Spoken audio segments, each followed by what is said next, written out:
So this practice, this gathering is ideally oriented toward just chatting a little bit about how our yoga practice can really directly influence the way that we engage with life. And in my personal opinion, if it's not directly and positively influencing the way that we engage with life, then we're missing the point. We're missing so much of our why in terms of why do we practice yoga? Why do we study these philosophies? It's so much more than just a way to generate strength or flexibility in the body. It is really about generating strength, fortitude, flexibility, fluidity, acceptance, compassion, kindness, grace in the mind, and then opening up to all of those innate qualities at the heart. So how do we practice in a systematic way? How do we actually apply this technology in such a way that we can improve the way that we engage with life? Well, the Yoga Sutras give us a vast amount of guidance and information on that. But for most of us, we're going to be starting with our physical practice, and maybe not starting with our physical practice because of where we are in our journey, but every day we might choose to start with our physical practice and then allow it to develop into something a little bit more internally oriented. So with that being said, we'll talk a little bit about the guidance that the Yoga Sutras gives us on our asana practice and how to engage with the physical practice in a way that is actually yoga, or delivering us into the opportunity to experience yoga. Okay, so the first two sutras that talk about the asanas and how we can engage with them are relatively straightforward. The very first is that we want to engage with steadiness and with ease. So unlike so many physical exercise regimens that we choose to participate in, this is not a no pain, no gain, go hard or go home kind of a thing. What we're looking to do is cultivate steadiness in our body, in our breath, in our minds, in our hearts, which is then softened by ease. So we're comfortable, we're stable throughout the duration of our practice, particularly when things become a little bit spicy, a little bit challenging. So throughout the practice today, and ideally every time you come onto your yoga mat, look to be consistently and continuously cultivating that balance of steadiness and ease as your foundation for your practice. Now, that's going to look very different for each of us. We're all coming from really unique backgrounds, stages of our lives, experience with yoga. So each of us needs to be internally oriented throughout the practice and checking in with ourselves. Am I steady? Am I comfortable? If not, how can I adjust the posture so that I am on the level of my physical body, my breath, and my mental engagement? Okay, so after that, then we can start to develop something that we call effortless effort. So maintaining steadiness and ease, we begin to apply ourselves with just enough resistance to turn the heat up a tiny bit. Okay, so we're just making it a little bit more challenging, but without sacrificing that steadiness and ease. And there maintains a sense of effortlessness. The reason that we want that effortlessness is because what we're looking to do throughout this practice is to become more aware of the places in our body and the places in our mind where tension lives. If we think about the orientation, the root of the most of the tension that lives within us, it comes from some of our stronger emotions. So tension often is a result of fear, of anger, of immense sorrow or pain. We tense within our bodies and within our minds in order to protect and defend. Okay, so if we have a habit of protecting and defending, particularly sensitive or vulnerable aspects of ourself, whether that's physical, mental, emotional, even spiritual, then that tension starts to build up like a suit of armor. It does serve to protect us, so sometimes tension is really useful. It also serves to provide us with a little bit of that stability. For example, if there wasn't a little bit of tension in my body right now, then I would just sort of melt into a puddle. So some tension is necessary and useful, but we want to, through our physical yoga practice, become more attuned to how much of this is useful and how much of it has gone from being a suit of armor into a straitjacket. How much tension is keeping us bound, keeping us from being able to feel, being able to experience fully. Now, as we loosen the tension that is often present as a result of over-efforting, so that's where that effortless effort comes in. So we're not introducing more tension during our yoga practice. Instead, we're dissolving the unnecessary tension. Once that tension starts to dissolve enough, then we start to become more aware of what is happening within us on a more subtle energetic level. And that subtle energetic presence that we start to become more attuned to, more sensitive to, in the language of yoga is referred to as prana. In a nutshell, prana is the tangible expression of the divine. And you can substitute whatever word for divine you like, whether that's God, goddess, the universe, consciousness, absolute reality. Insert that. Prana, if you're coming from like a Christian perspective, could be the Holy Spirit. If you're coming from a more Eastern perspective, it might be known as chi or ki.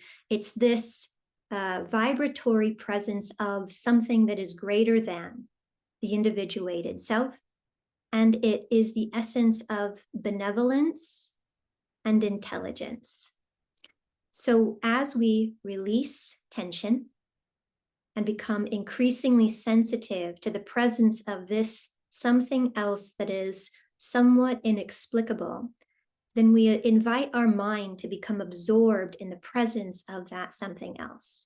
And in terms of the Yoga Sutras, this is called meditating on the infinite.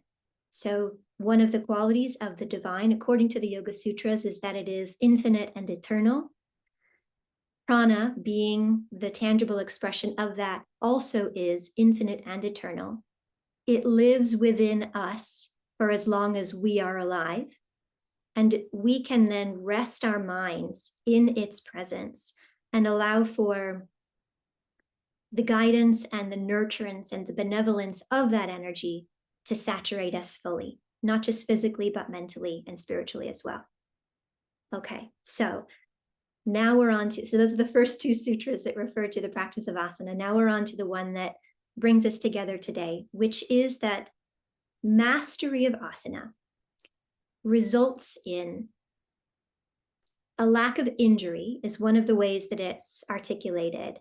But the injury is very specific. What it's really referring to is that we are no longer negatively impacted by what the yoga world refers to as the pairs of opposites.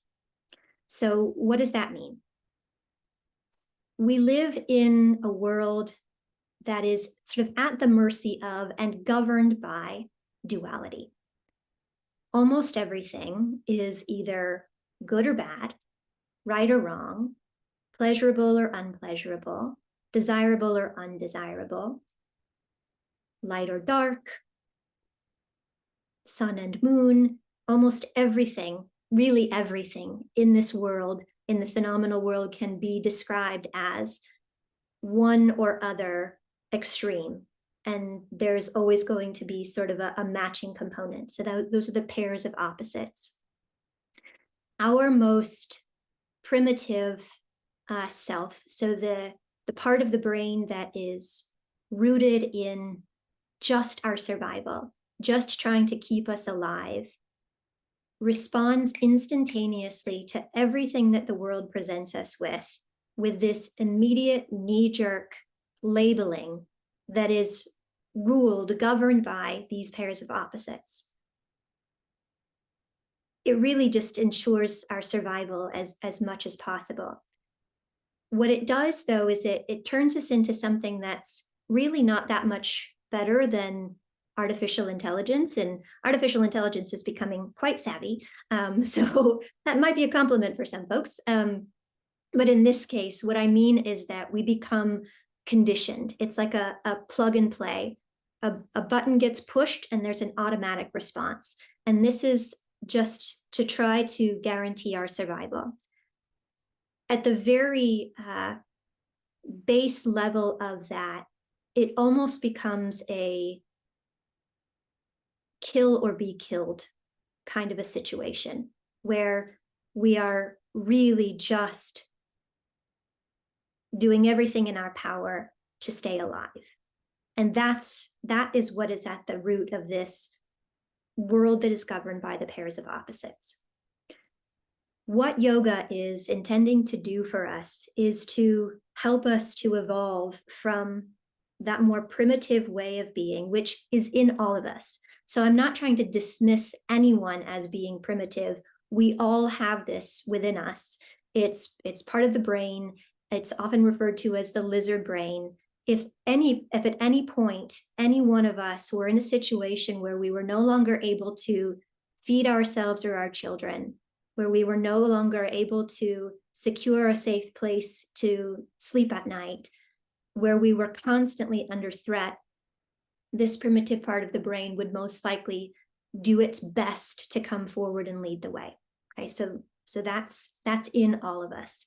What yoga is intending to do for us is to help us to evolve from that into something that is more responsive as opposed to reactive. So we're trying to ascend to what we might refer to as the higher mind, which again, I don't mean to say better or worse than, just different than, has a completely different set of faculties. The ability to observe, the ability to witness, the ability to discern and discriminate, not based on survival, but based on something more elevated, more enlightened. Okay, so this is where we get to look at circumstances, and rather than react in order to just ensure survival, based out of fear, we get to step back from that, perceive circumstances, and then choose how we wish to respond. How does our physical practice of yoga help us to develop that? We start to flirt a little bit more and a little bit more with challenging ourselves, with pushing the boundaries of our comfort zone. Sometimes this might be referred to as playing the edge, but what I mean by that, or what ideally yoga teachers would mean by that, is not just playing the edge physically, where we're just invested in developing our physical strength, flexibility, and fortitude, but it's really about what's going on up here. When you put yourself into a challenging position, how quickly do you want to escape from it? How much do you start to focus in on maybe the discomfort in your leg, or start to curse the teacher for making you stand there for too long, or become so much more irritable or easily triggered because there's something that is being churned, or there is friction that's being introduced into your experience. If we can introduce that just enough to very gently expand the zone of our personal comfort, then ideally we can take that and transport it off of our yoga mat, so that as we are introduced to increasingly uncomfortable situations in life, which I don't know about you, but it seems like they're coming at us in rapid succession these days, or these years.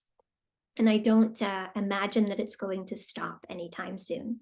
So rather than hoping for the world to become more sane and sensible, we really need to do the internal work so that we are prepared to manage ourselves and manage how we are experiencing everything that the world will continue to present us with.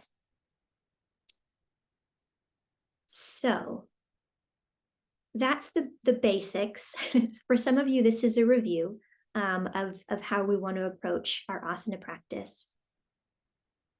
That's what the teachings are providing us.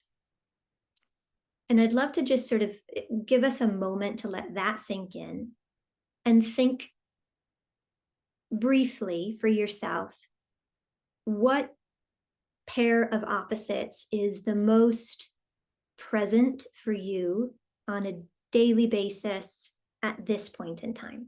So whether you want to write about it a little bit for just a minute or two, or just sit and contemplate, what set of extremes seems to be the most in your focal point at this point in time?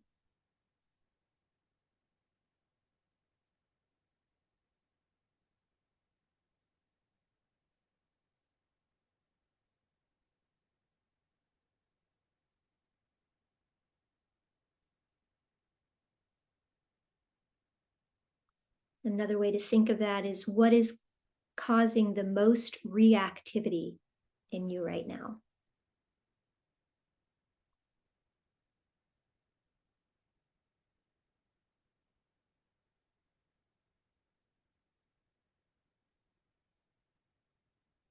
Another way of thinking of that is, what seems to be the most obvious, the most blatant set of circumstances where you are able to identify right and wrong, or where you're seeing a lot of division in yourself or in society?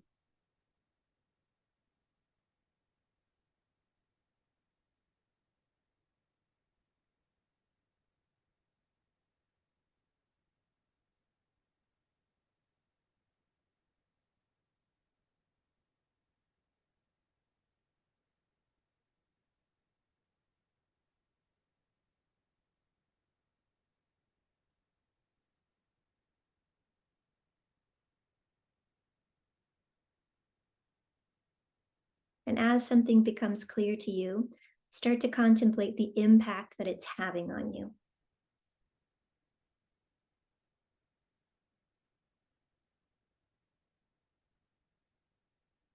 For example, if there's something that you're seeing in the news these days,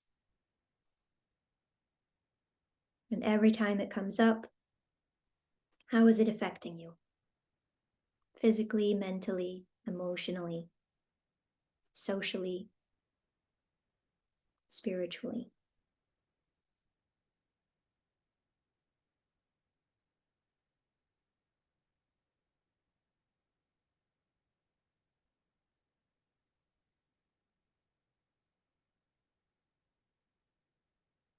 And if you were to sit down opposite of someone who saw this set of circumstances completely differently than you, how might that impact you?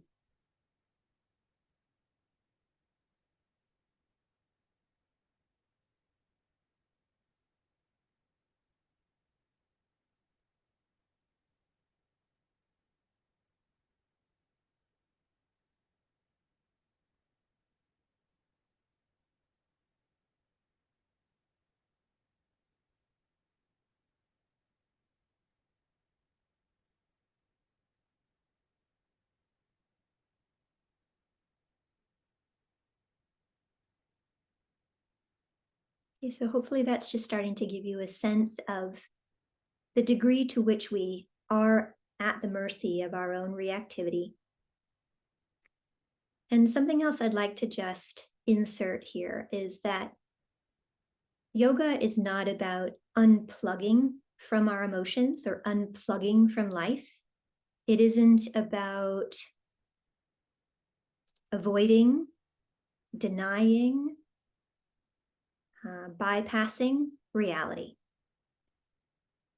What we are ideally cultivating within ourselves is the capacity to be fully present with reality, to be fully present with what is happening in the world and what is happening within us, and yet not be overwhelmed by it. Okay, so we're strengthening our fortitude. We're increasing our capacity for grace. We are increasing our capacity to understand nuance, to seek to understand, to desire to understand, so that we can be less threatened by these pairs of opposites, more steady, stable, and at ease within ourselves, so that we're not tossed about so easily by what's happening in the world. And then if we think about how can that actually improve our quality of life, to be in the world, yet remain above it. And above, again, not higher than, but somewhat detached, unaffected within the world, and yet so deeply established within ourselves that we can become unshakable. How might that affect us on a personal level? And for those of us that are out and about in the world, how might that impact our ability to give, to love, to serve those around us?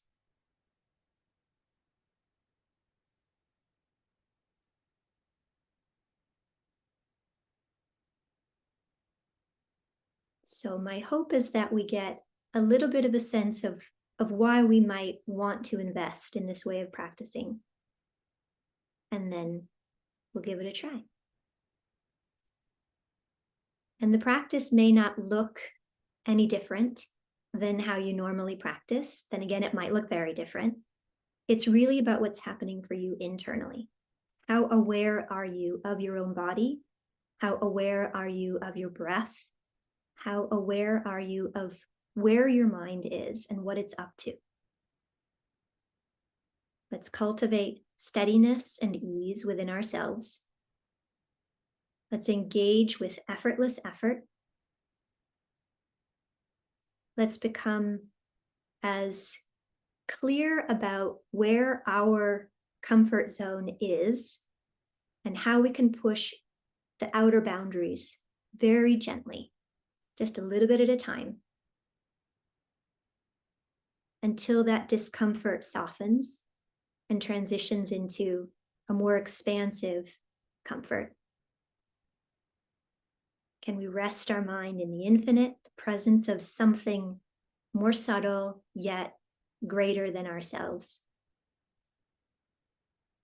And can we be with the pairs of opposites, hot and cold simultaneously, right and wrong simultaneously, good and bad simultaneously, aware of them, present to them, and yet unaffected by them? Here comes a dog. All right, I think it's our cue to get started. So let me adjust.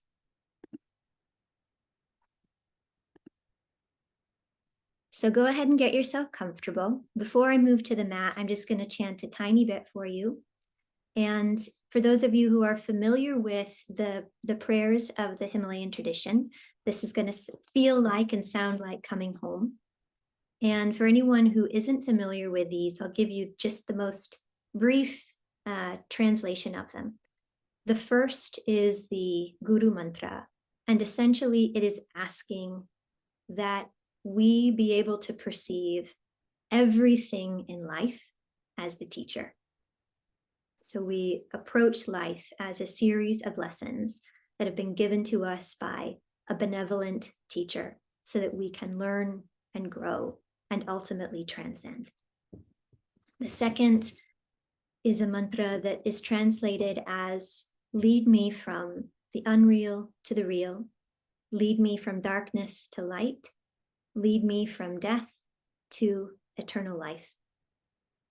And then the final is the student teacher and sort of Sangha mantra, where we essentially are saying, may we be blessed as individuals and in community, and may there be no ill feeling amongst us. So these are just the first 3 mantras of the daily prayers of the Himalayan tradition. Let's go ahead and settle in. If it's comfortable for you, you're welcome to close your eyes.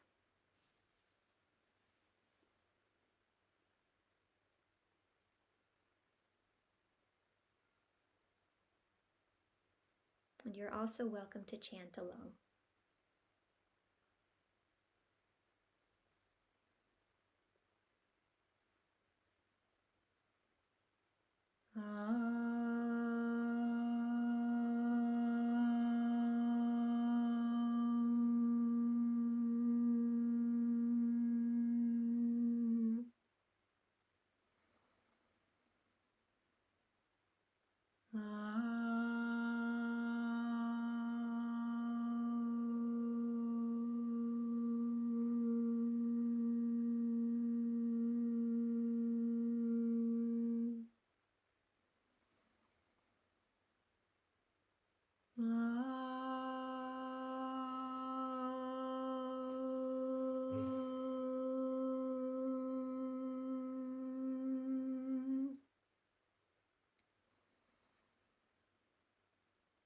Guru Brahma,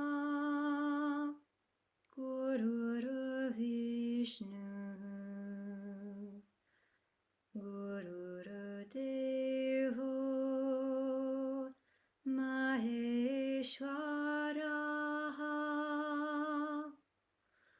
Guru Sakshat Param Brahma, Tasmai Shri Gurave Namaha. Asato Ma Sadagamaya, Tamaso Ma Jyotirgamaya, Mrityorma Amritam Gamaya. Om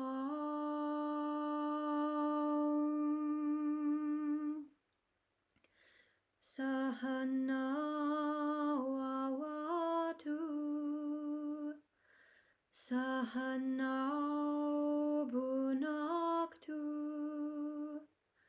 Sahaviryam Karavavai, Tejasvinavaditamastu, Ma Vidvishawahai. Om Shanti, Shanti, Shanti.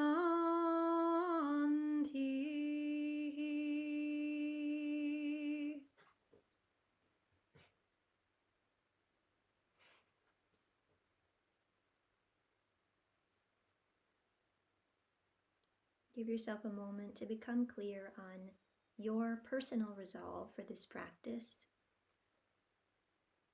your intention, your why for being here.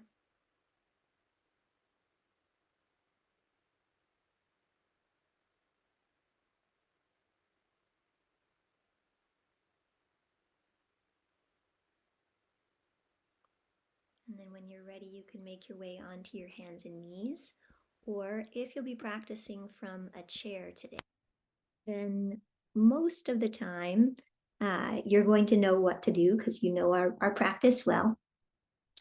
If you have any questions, you can always unmute, but I trust you. Okay, so give yourself a chance just to become comfortable. And turn your awareness inward to your breath.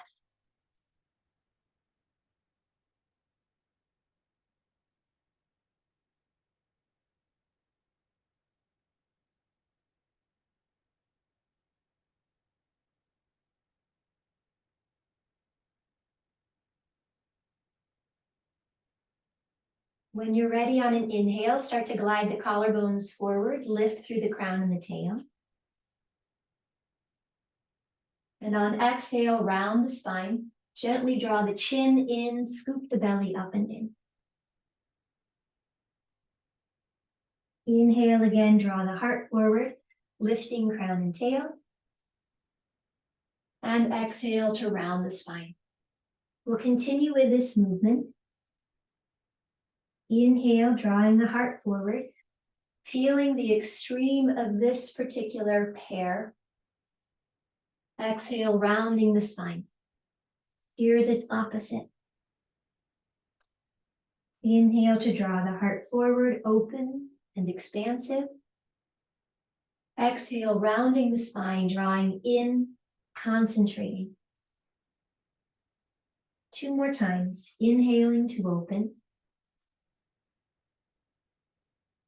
Exhaling to contract, to concentrate, to release. Once more, inhale, open, expand, receive.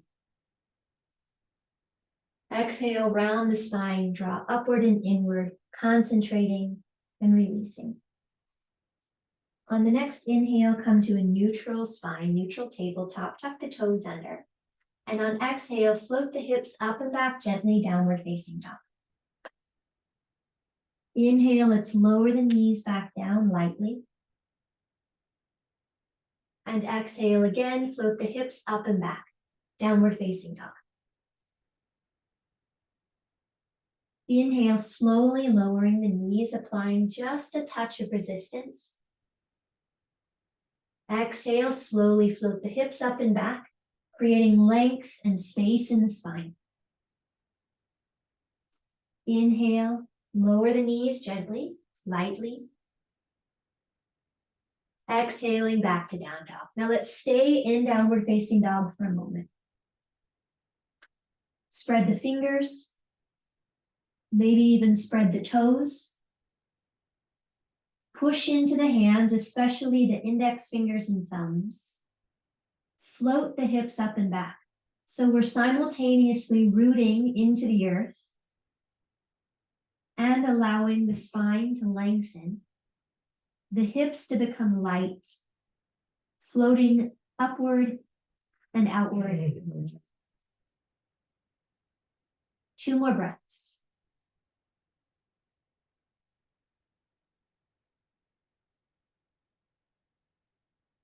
Steadiness and ease.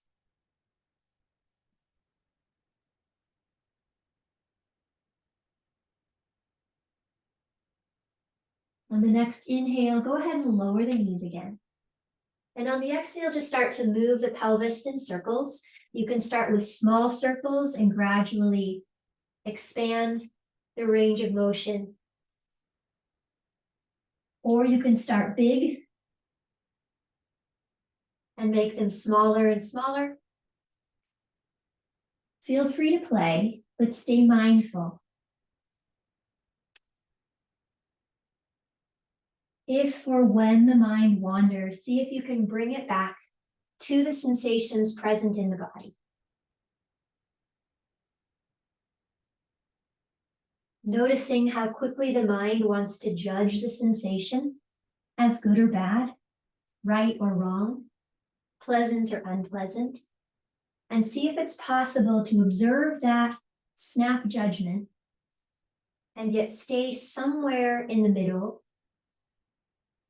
where you can witness and be open to the possibility that the opposite may also be true. When you're ready, feel free to switch directions.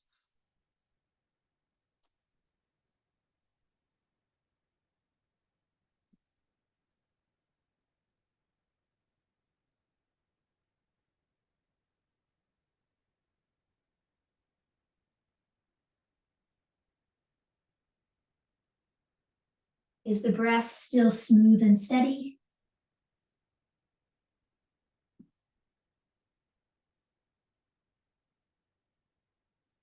Are you engaging with effortless effort?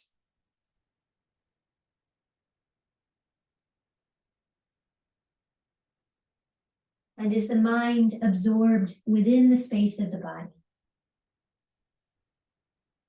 Let's take one more rotation and then come back through to the center. From here, feel free to tuck the toes if that helps to stabilize the knees. We're going to move in and out of some little push-ups here. So again, do what feels right to you. We'll keep the knees on the ground.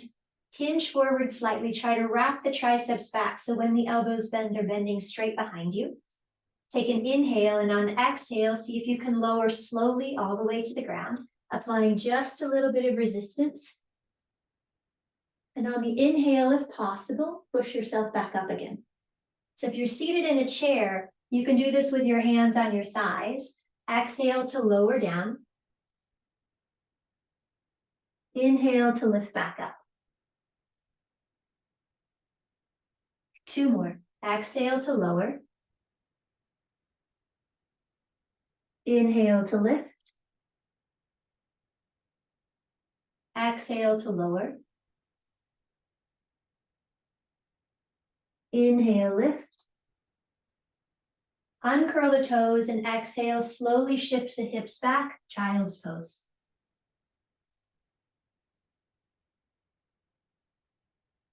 Inhale, return to the hands and knees. Exhale again, shift maybe a bit more slowly back to child's pose. Tuck the chin, soften the elbows, try to lower the hips, forearms and forehead.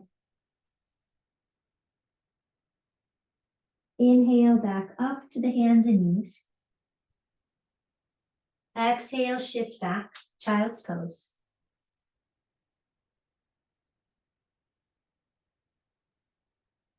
Once more, inhale, lift. And exhale, shift back. This time we get to stay in the posture for a few breaths. Try to root down through the sits bones. Lengthen the spine. Fold gently forward. Lengthen through the back of the neck so the forehead, maybe closer to the hairline, is either coming onto the floor, or if you need to, you can stack your hands or place a block underneath you. Breathe here for a moment. Feel into the sensation and invite the mind to be fully present within the home, within the space of the body.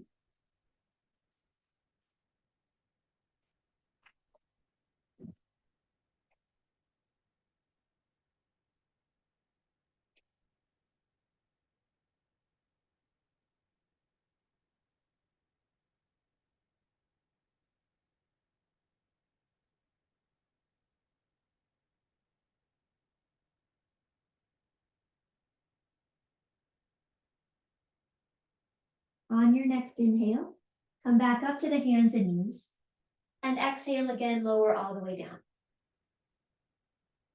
Stretch the legs out nice and long behind you. Try to press the toenails into the floor as you hug the thighs together. Scoot your rib cage forward, wrap the shoulders back, squeeze the triceps in. On the next inhale, pull the palms back toward the heels as you extend the sternum and the crown of the head out in front of you, getting a little bit of a lift, strengthening through the back body. Exhale, release, and bring the right cheek to the floor. Again, inhale, draw the sternum forward, baby cobra. If you want to, you can try lifting the hands. Exhale, release, left cheek to the floor. 2 more. Inhale, lift up through the center. Exhale, release, right cheek down. Last time. Inhale, lift. Exhale, lower, left cheek down. Good. Inhale, lift up through the center once more. This time on the exhale, lift the hands, pull the elbows back and in. Take 1 more inhale to try to draw the sternum and collarbones a little further forward and up. Exhale, release directly down, forehead to the floor. Inhale, lift to the hands and the knees. Tuck the toes, exhale, downward facing dog. 3 breaths here.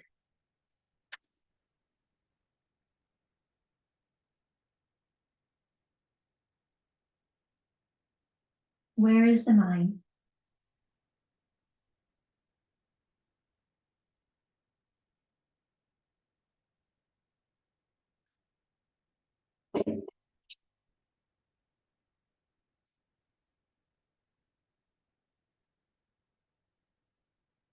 On the next inhale, let's lift the heels, soften the knees, gaze between the hands. And on the exhale, step lightly up to the top of the mat. Feet are about hip distance apart, parallel to one another. Put a softness into the knees, and then check to see how the weight is distributed between the balls of the feet and the heels. Maybe rock forward and back a few times, and see if you can find a balance where the weight is fairly evenly distributed. And then root down into the soles of the feet. Lengthen the spine a bit more. Drape the torso over the thighs, maybe take a hold of the elbows, and just allow the shoulders and head to hang for a few breaths.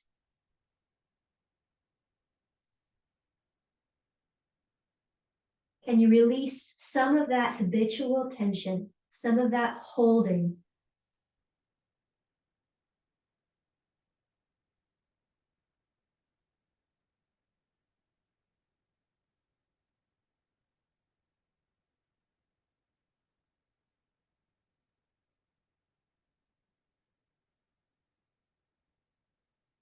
One more full breath here.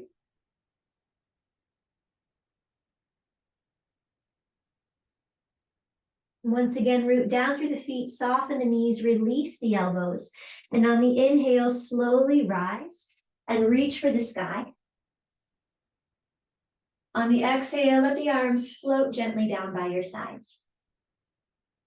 Good. Stand tall for a moment, finding equanimity in the body, in the breath, and in the mind.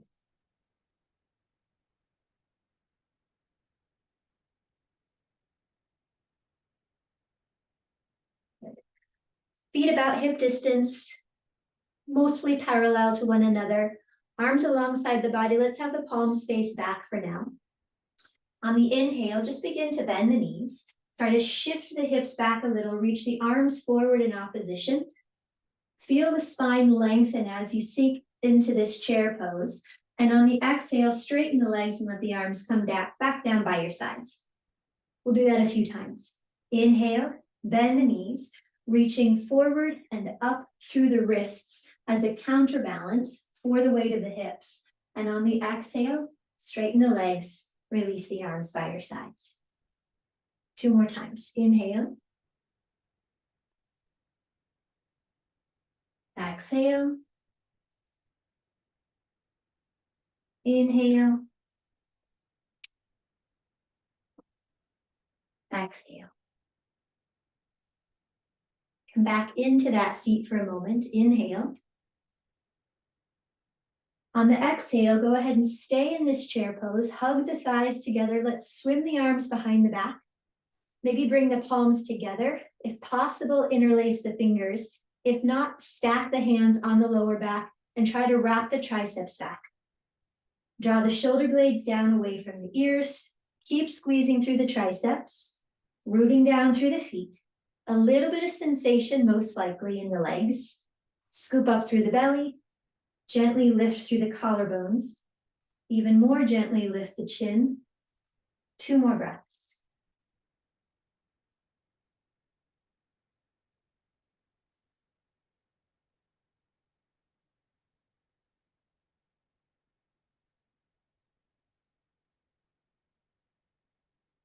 Good.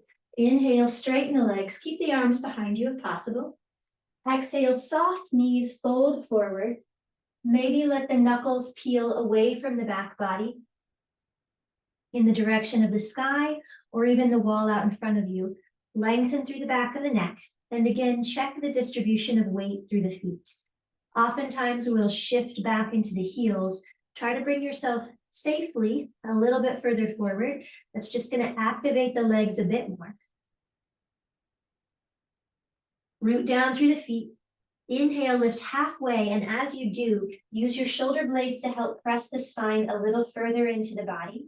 Reach back through the tail, forward through the crown. And on the exhale, release the hands, fold over the legs, and let the hands just slide down the backs of the legs softly. Continue to breathe comfortably. Soften both knees and let's step the left foot back for a moment. Lengthen through the spine. Soften that back knee. Draw your thighs together for some stability, and on the inhale, gently rise. On the exhale, straighten both legs and sweep the arms back down by your sides. Let's do that a few times. Inhale, bend both knees, arms up. Exhale, straighten the legs, arms by your sides. 2 more. Inhale. Exhale.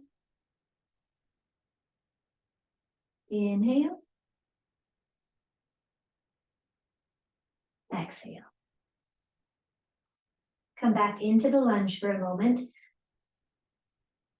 Exhale, stay. Now remember, you get to choose what your comfort zone is and how you want to engage with it.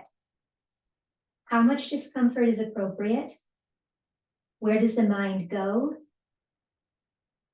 Can you sink it into the sensations present in the body and to the part of the self that is completely untouched by the sensations?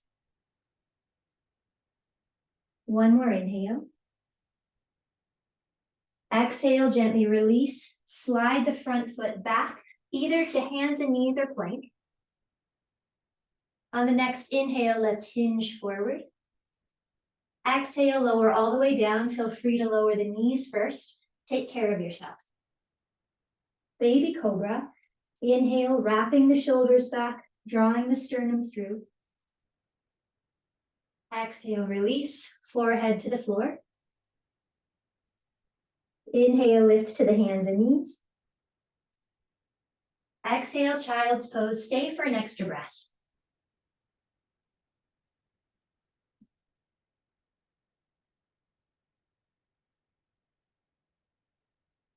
Inhale back to the hands and knees, tuck the toes. Exhale to downward facing dog. Inhale, lift the heels, soften the knees, gaze between the hands. Exhale, step lightly to the top.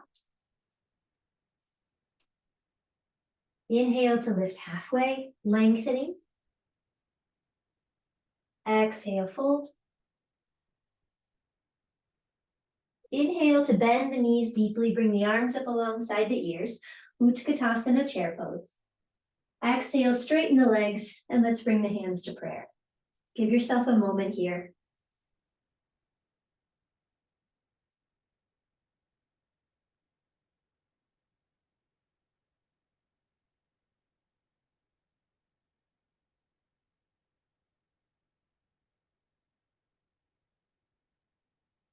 Steady the breath, steady the mind.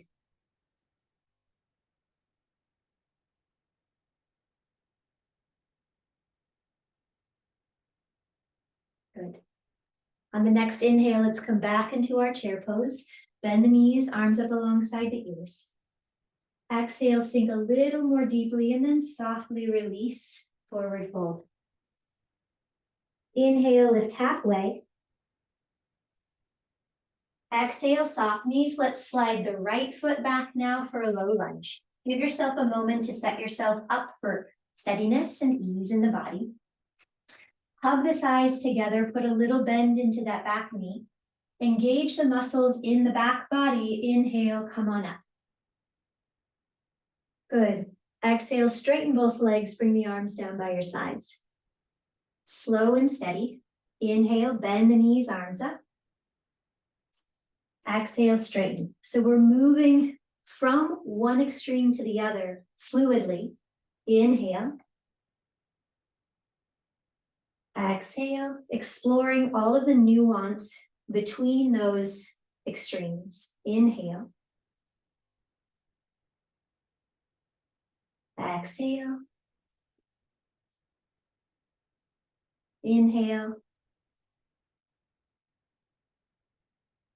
And exhale. Inhale back into the lunge.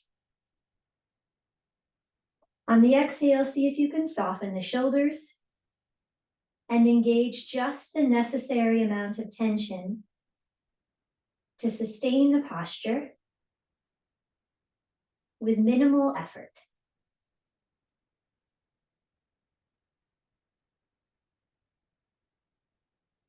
Smooth, steady breath.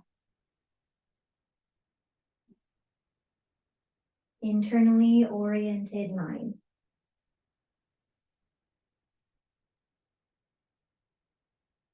One more inhale. Exhale, release forward and slide that front leg back, either to tabletop on the hands and knees or to plank. Inhale, hinge forward a bit. Exhale, lower. Feel free to lower the knees first. Lengthen the spine. Inhale to cobra. Squeeze the triceps in. Lead up with the back of the head. Exhale, release. Inhale, lift to the hands and knees. Exhale, child's pose. Stay for an extra breath.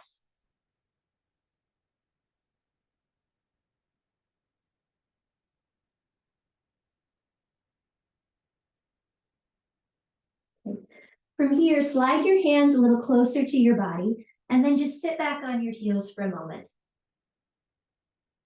Good. From here, on an inhale, let's lift up onto the shins. Sweep the arms up alongside the ears. On the exhale, the arms will sweep behind the back. We'll sit back down again, and if it's available, fold forward over the legs. Hug the thighs together for stability. Maybe you can lower the forehead to the floor. Inhale, lift up with a flat back. Rise up onto the shins and again reach the arms up toward the sky. Exhale again, then hinge, sweep the arms behind you, fold forward over the thighs. We'll do that 2 more times. Inhale up. Exhale.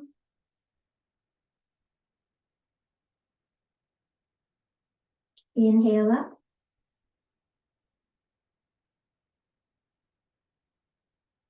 Exhale. Release the arms out in front of you. 1 more breath.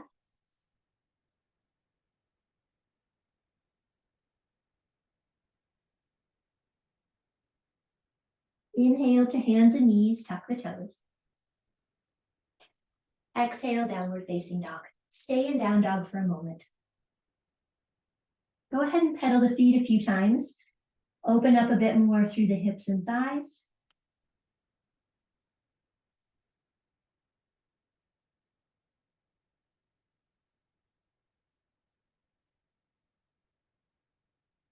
Find your stillness. 1 more breath.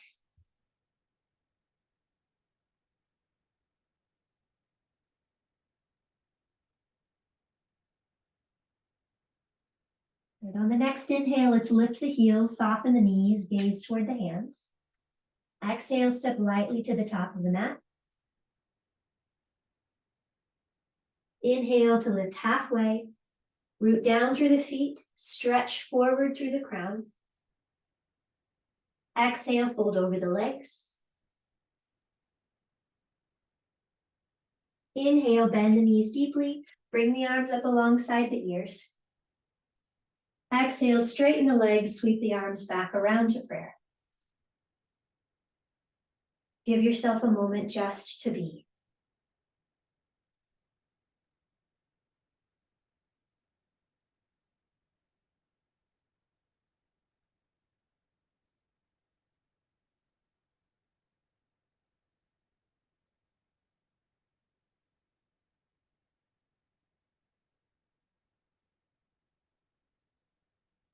One more easy breath.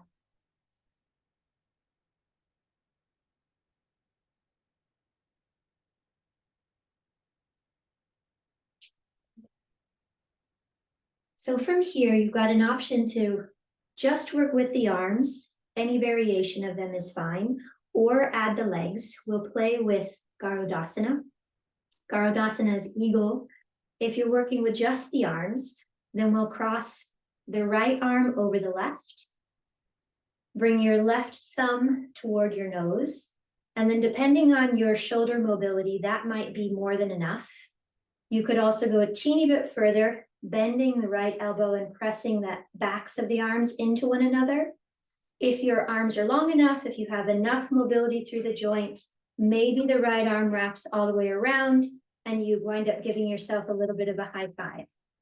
Okay, so before we move into the legs, just find the arms, establish some comfort here. Then try to pull the shoulders back again.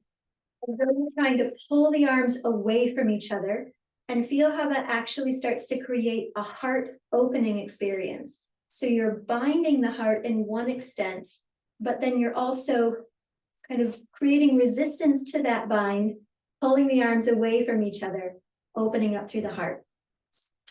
If you want to play with the legs, you can either just come into Utkatasana, chair pose as we have been, or if you want something a little more challenging, fix your focus on something out in front of you that isn't likely to move. Lift the left thigh, rotate it internally, and then bring it up and over. Wrap the thighs into one another, bend generously, and maybe tuck the toes around the calf or ankle. Stay here a moment. Find your steadiness and your ease. Smooth out the breath. And notice what's happening in the mind.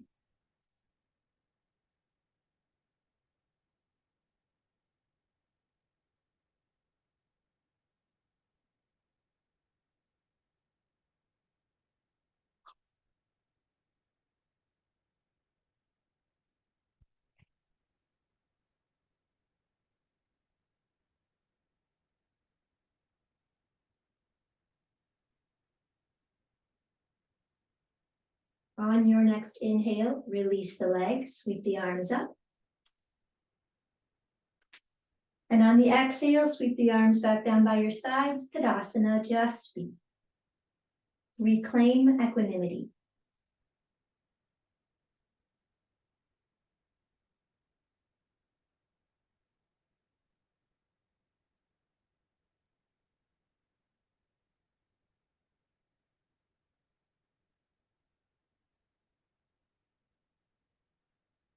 One more breath.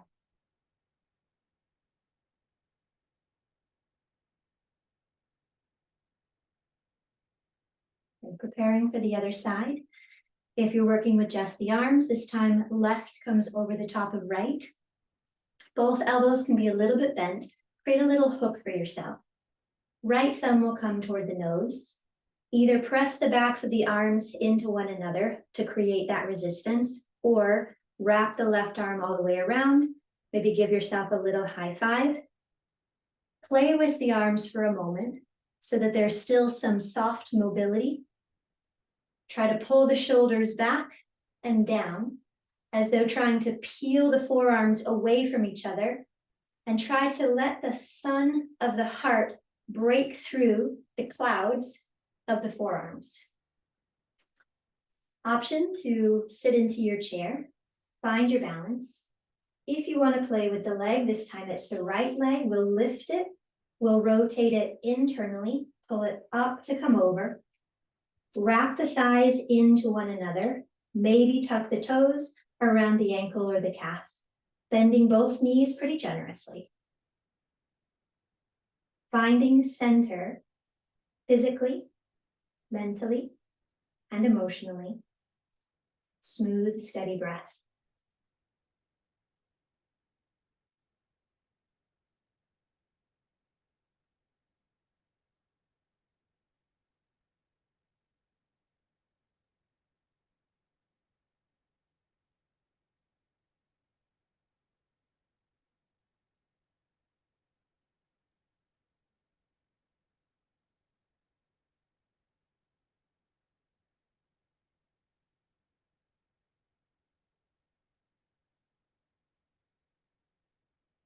On the next inhale, release the leg and sweep the arms up overhead. Exhale, release the arms, Tadasana, mountain pose. Reclaim equanimity.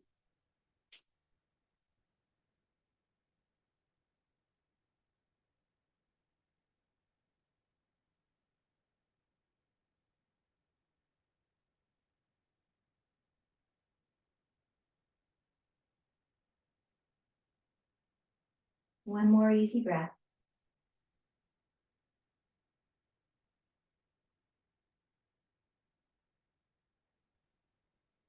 From here, feet again about hip distance apart. Go ahead and place the hands on the hips for now, soften the knees, and step your left foot back for a fairly long lunge, and then roll the heel down. So the heel comes in toward the midline of the mat. There's a little bit of a gap between the feet, so the heels are more or less in line with your hip bones or your sits bones. And then we're trying to orient the hip bones forward for Virabhadrasana 1, Warrior 1. Then relax a little bit. Notice where you're squeezing or trying to force. Soften instead. See what happens if you just bend and straighten that front leg a few times. Easing into the posture, inviting the tailbone to sink a little bit more toward the ground, and the crown of the head to lift a little bit higher toward the sky.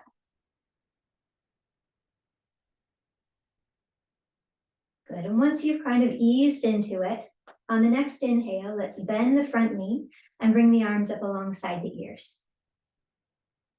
Good, on the exhale, hug the thighs together maybe the tiniest bit more, seeing if that will help to wrap the left inner thigh back and right inner thigh down. Try to relax the sits bones a little bit more toward the earth. And then let's bring the hands behind the back. And again, either stack the palms on the sacrum or interlace the fingers. Try to wrap the triceps down and back. Pull the shoulder blades down. Pull the knuckles out away from the tailbone. Rooting down through the tailbone, through the sits bones. On an inhale, let's lift gently through the heart, lift gently through the gaze. Exhale, stay like this, but build a little bit more stability through the inner thighs and belly. One more inhale. Good, on the exhale, root down through that back foot. Start to cast the heart forward, almost like casting a fishing line. Lengthen the spine as you lower. Let the head release. Let the knuckles potentially peel away from the back body up toward the sky. Stay for a breath or two.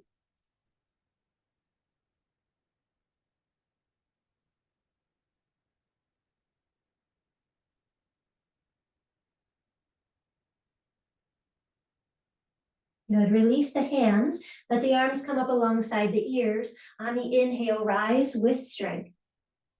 On the exhale, straighten both legs and then rotate so that your outer edges of your feet are parallel to the long edges of the mat, and bring the hands down by your sides. Give yourself a moment.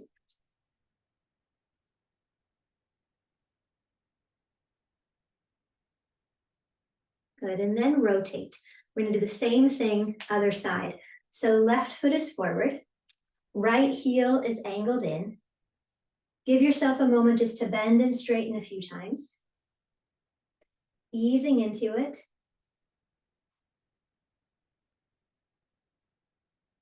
Maybe think of spreading the toes.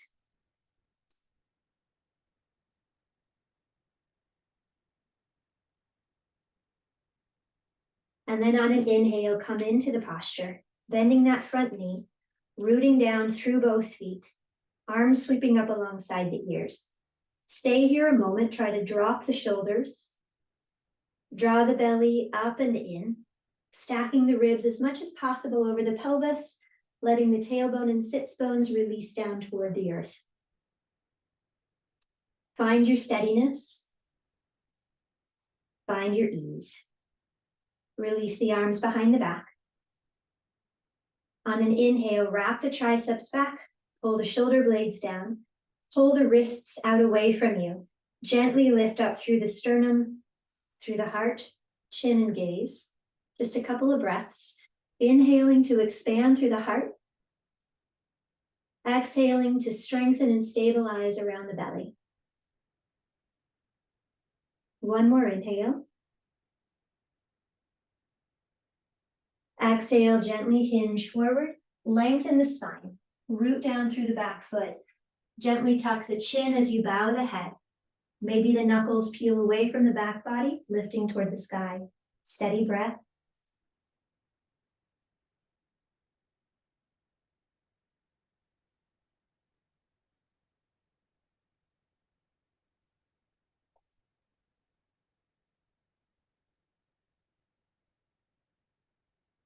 Good, release the hands. Inhale the arms alongside the ears, rise. Exhale again, straighten the leg, bring the feet parallel, arms can come down by your sides. Give yourself a moment.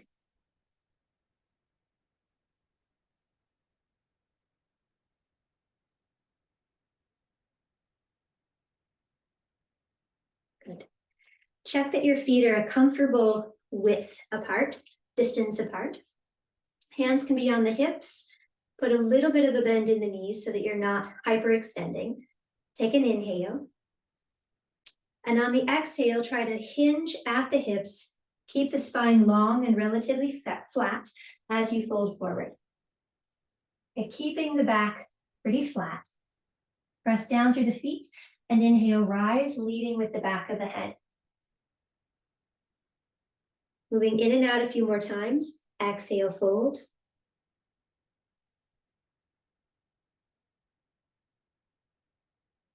Inhale, rise.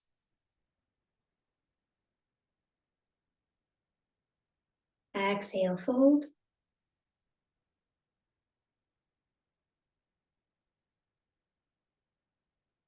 Inhale, rise.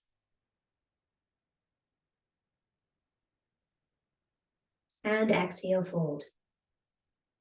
This time we're going to stay, so you can release the hands down to the floor, maybe onto blocks or a chair. You can bend the knees as generously as you want or need. Try to keep the spine relatively flat for a few more breaths, and then we'll soften and allow it to curve. As you do, root down through the feet. Try to roll your inner thighs toward the wall behind you. Think about the sits bones splaying and the tailbone curling up. And then maybe gently, slowly, the spine can sink a little bit closer to the ground and to that space between the legs. Full, smooth, steady breath.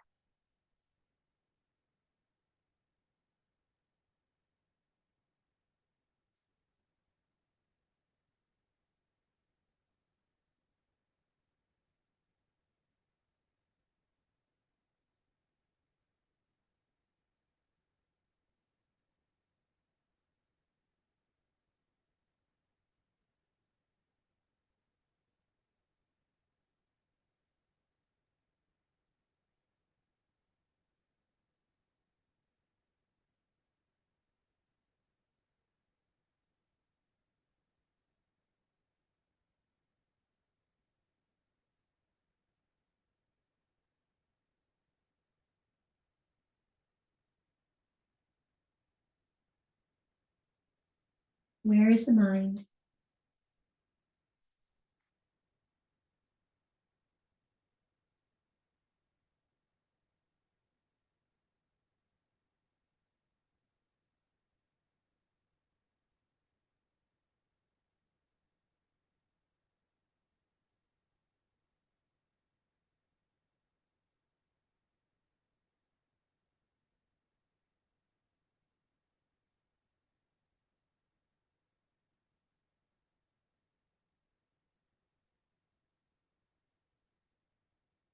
One more breath here.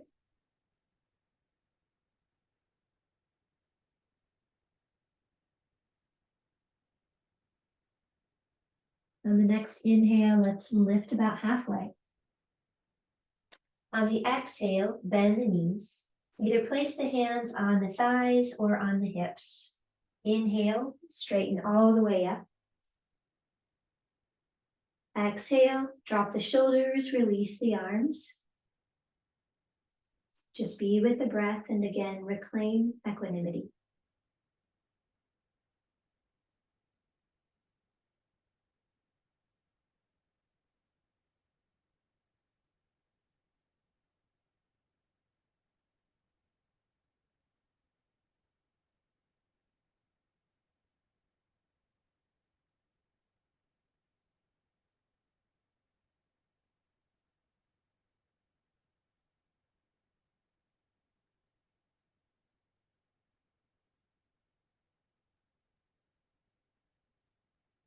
One more breath.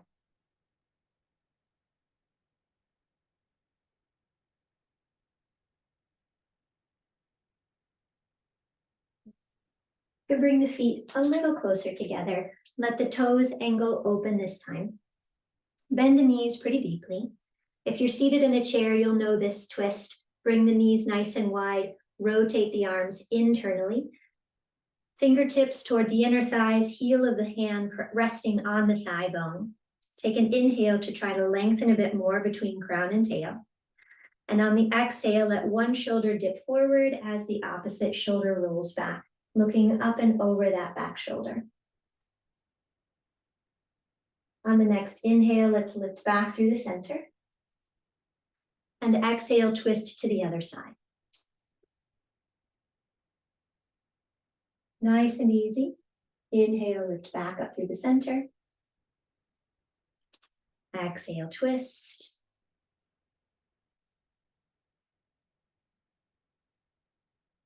Inhale, center.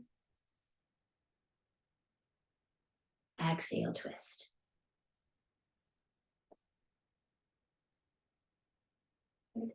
Inhale, come back through to the center. Exhale, rest here a moment.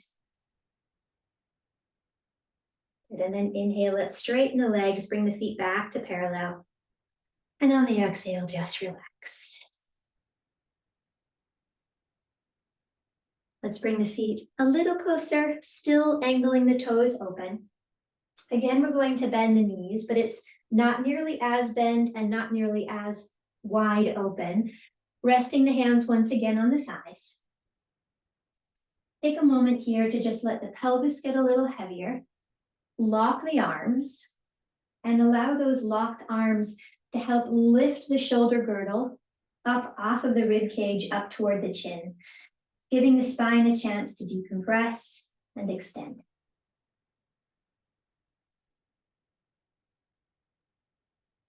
Soften the belly.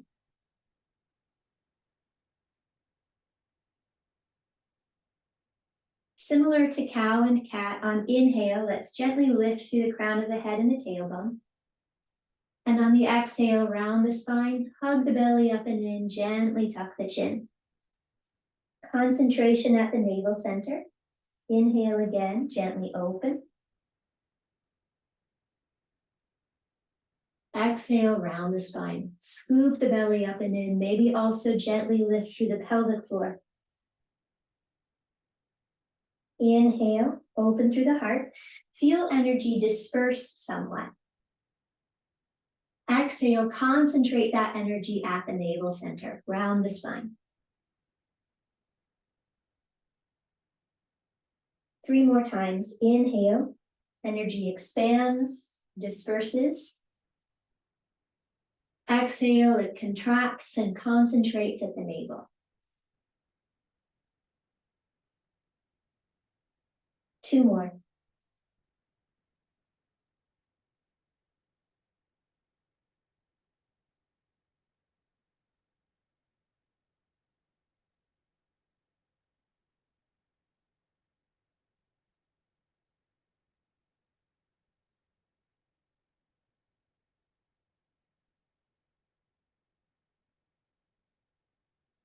On your next inhale, come back to a neutral spine. Exhale to standing. Find Tadasana and once again reclaim your equanimity.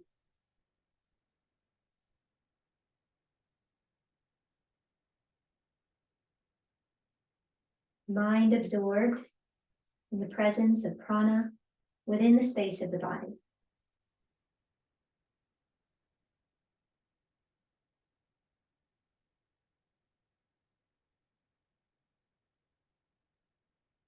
Loosening of tension, loosening of effort.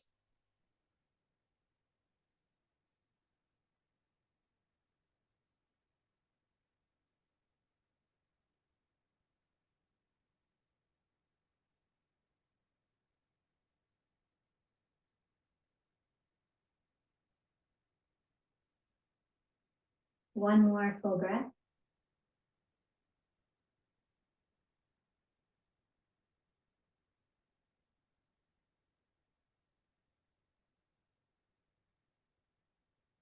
Let's go ahead and take a seat, just a comfortable cross-legged seat or if you're sitting on the chair, any comfortable position. Notice which leg you have in front at this point in time, just so that we can switch in a moment. Soften the shoulders, lengthen the spine. Let's create Vishnu Mudra with the dominant hand. So that mudra will ask us to curl the first two fingers in toward the base of the thumb, leaving the ring and pinky finger extended as well as the thumb. And then we'll bring the hand into the face. From here, we're going to use the thumb and the ring finger to block off one nostril at a time, and I'll tell you which ones in a specific rhythm.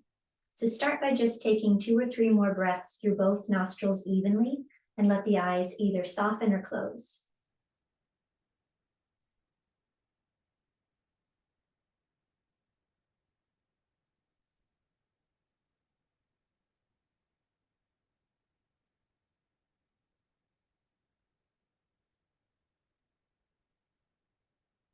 Inhale through both nostrils.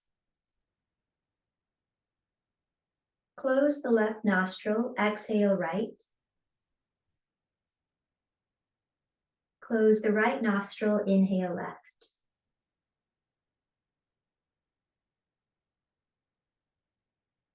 Exhale right.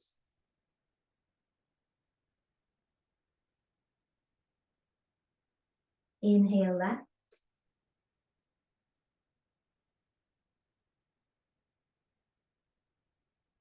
Exhale right.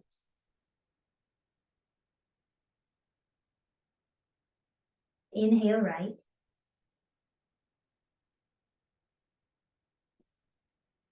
Out left.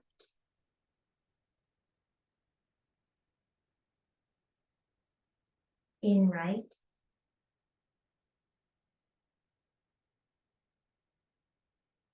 Out left.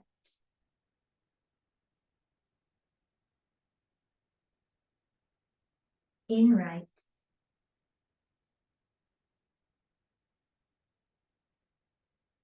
Out left.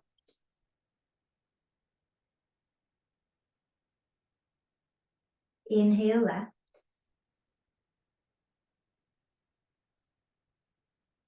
Out right.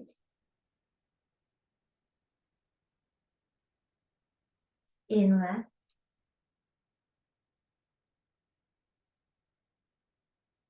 Out right.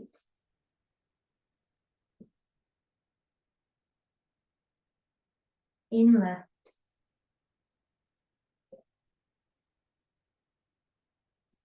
Out right.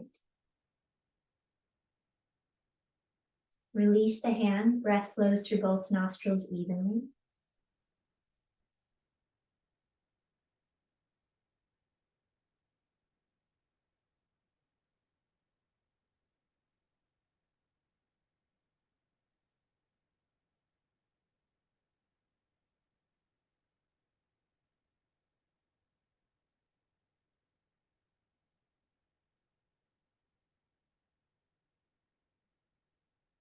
Another inhale here, allow the spine to grow long and tall. And on the exhale, gently hinge forward, folding over the legs. We'll be here for a few breaths, so take your time. Use your hands for support. Keep the back of the neck long, and keep the gaze either soft or the eyes closed. Stay with the breath, traveling through both nostrils evenly and effortlessly.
One more breath here.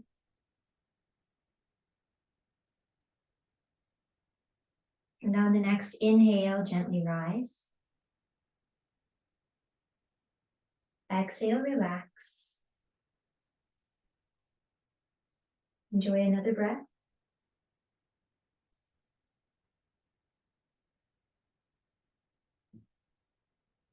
And then switch legs.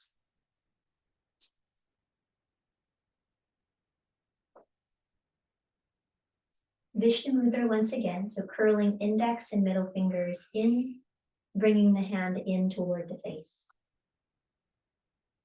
Good. Close the eyes and breathe through both nostrils evenly a few times.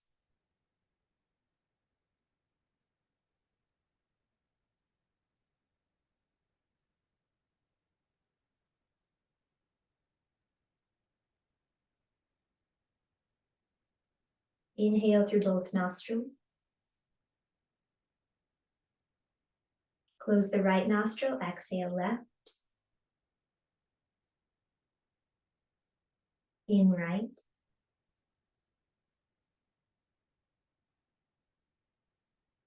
Out left.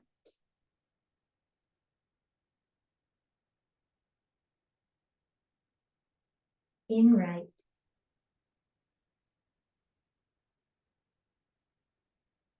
Out left.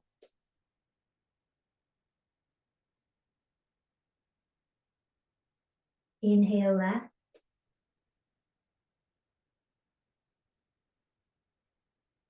Out right.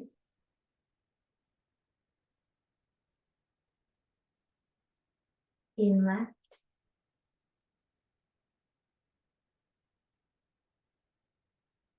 Out right.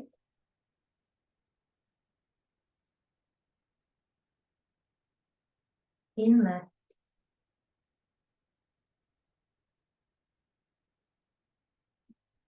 Out right. Once again in right.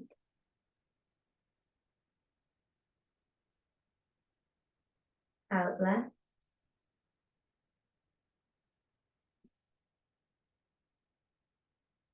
In right.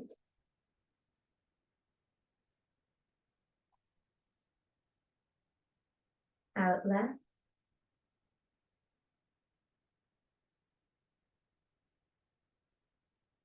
In right.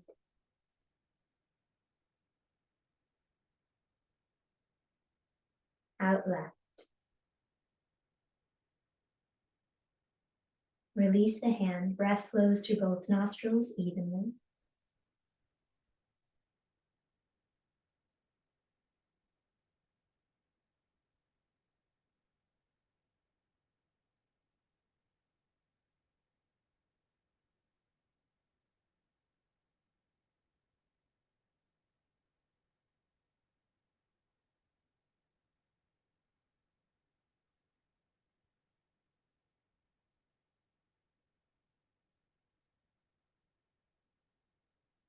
Inhale again to lengthen through the spine. And on the exhale, gently hinge forward. Use the hands to support you. Folding forward. Continuing to breathe smoothly, steadily, evenly, and effortlessly through both nostrils. Gaze can soften, eyes can close.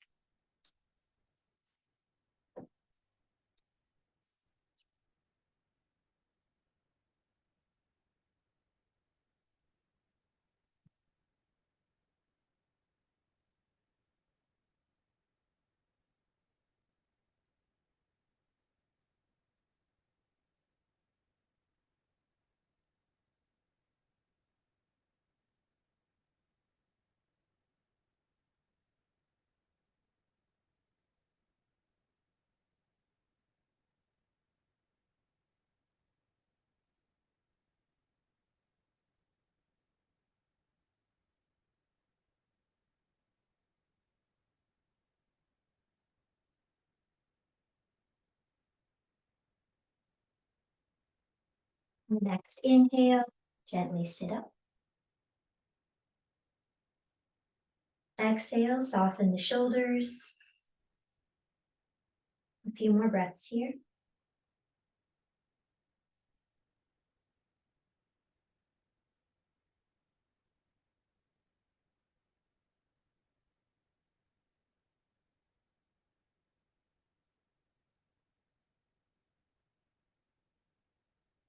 Extend the legs out in front of you.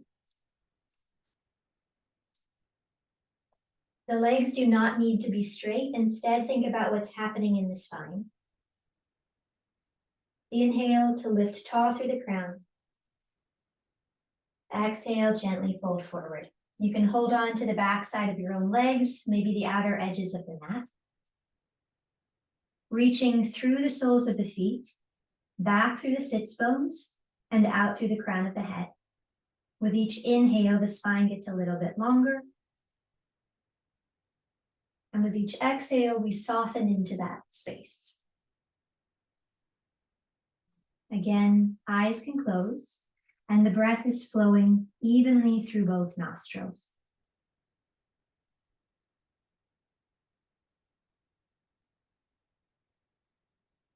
Stay with this. I'm just going to plug in to make sure that we don't lose one another.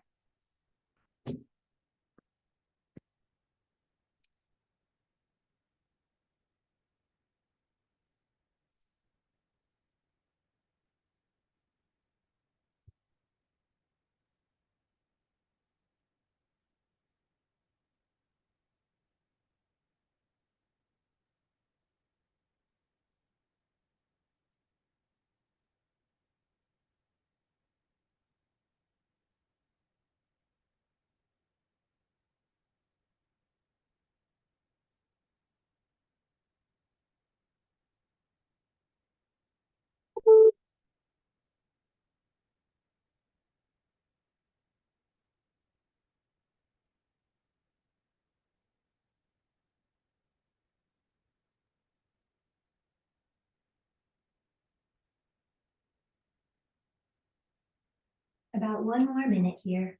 Where is the mind? If there is a great deal of sensation in the body, perhaps that is your access point for concentration.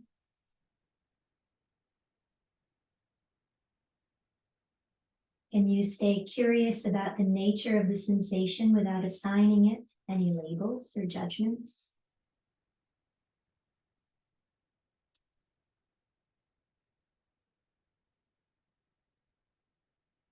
And can awareness begin to soften to the place that remains eternally untouched by sensation of any kind?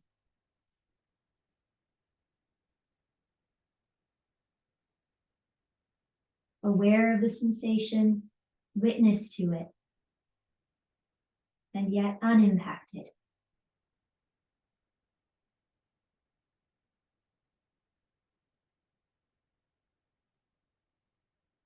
Aware of the thoughts and emotions, witness to them, and yet unimpacted.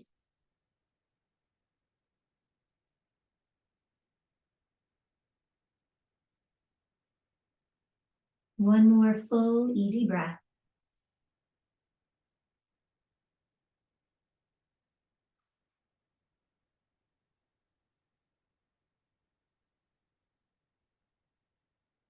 On the next inhale, gently sit up tall.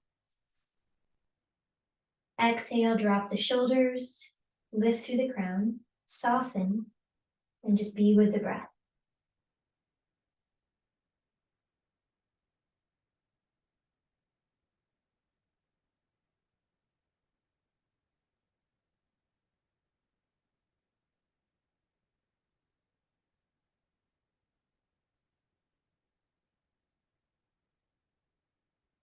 Good, then let's bend the knees and scooch up toward the top of the mat. We're getting ready to lie down. On the inhale, you can bring the arms up. And on the exhale, roll yourself down. If there's another way you like to get onto your mat, you're welcome to adjust that. Once you're there, let's keep the knees bent. Draw the heels in a little bit closer to the seat. And then give yourself a moment to adjust to this new relationship with gravity and with the earth.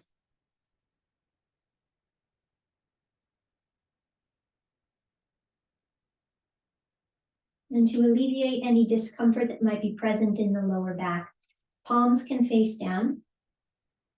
Keep the thighs parallel to one another, press down through the feet, and on an inhale, let the pelvis float up toward the sky.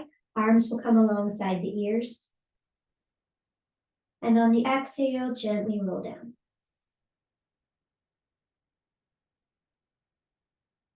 Let's do that 3 more times. Inhale, lifting as though the body is weightless. Exhale, releasing, allowing the body to become heavy.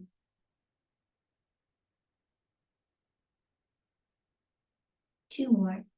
Inhale, lifting, weightless. Exhale, releasing, nice and heavy.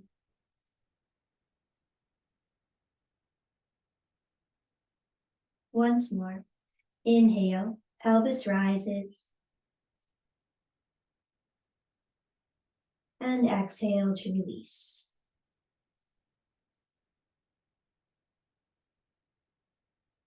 Good. Just relax here a moment.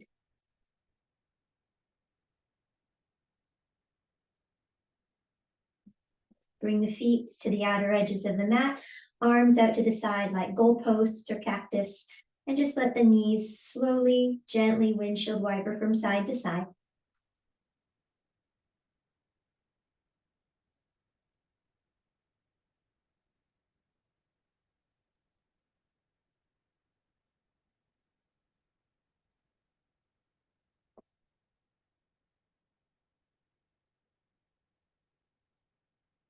And when you've gone to both sides an equal number of times, let the knees come back up through the center. Press down through the sacrum so the spine is long and flat, and draw the thighs in toward the belly. Gently drape the arms across the shins. Let the shoulder blades splay apart somewhat, exposing the soft, tender space of the back of the heart to the earth. Let's keep the back of the neck relatively long, and then you can just roll the head from side to side a couple of times.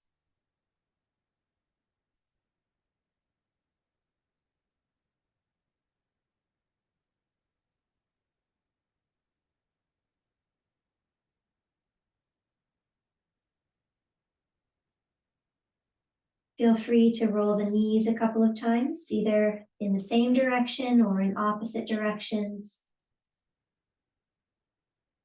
Just the final caregiving to your body before we transition into Shavasana.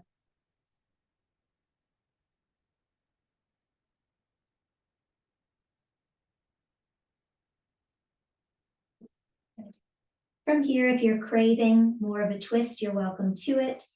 Otherwise, you can begin the transition into Shavasana, and we'll be in Shavasana for about 8 minutes. So if you're a little chilly, it's probably a good idea to grab a blanket. If the back of the head gets heavy during Shavasana, maybe a thin pillow underneath the head. If there's a lot of light in your room, you can either turn the lights off or you can place something over your eyes.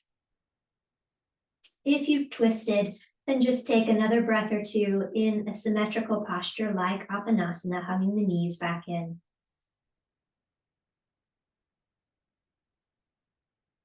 And then release into your resting position.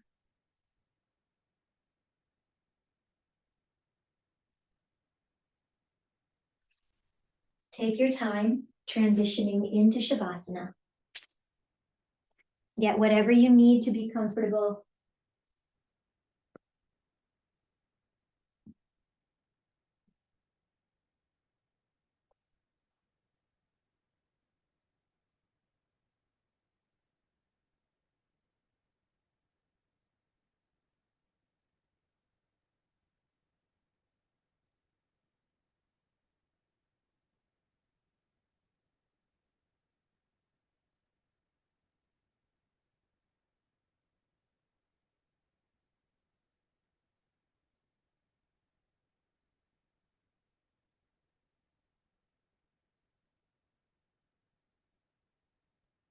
As you settle into Shavasana, bring awareness back to the breath.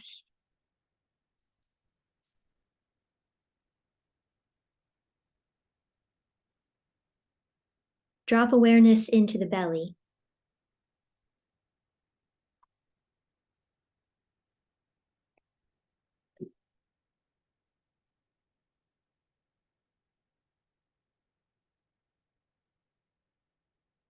Notice any effort that might still be involved in the breathing process, and do your best to release that effort.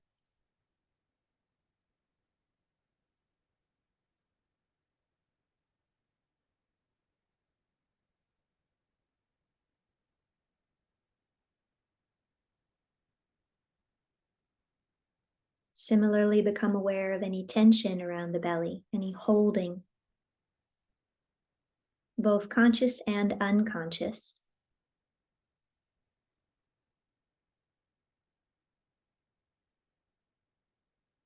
And do your best to release that as well.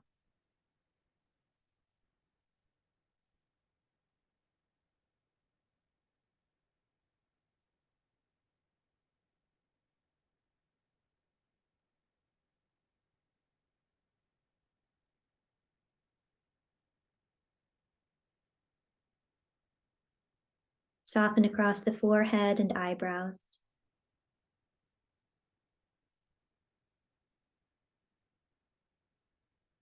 Allow the eyes to grow still and heavy.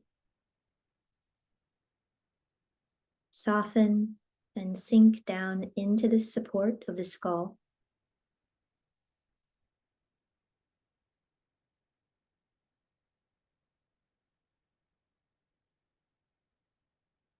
Release any clenching in the jaw.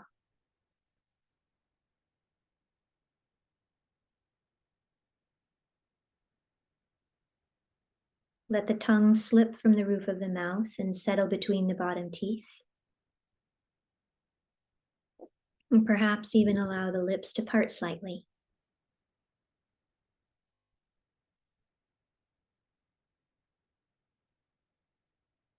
Notice if there is any constriction in the throat. Let that go as well. Let the shoulders become soft and heavy.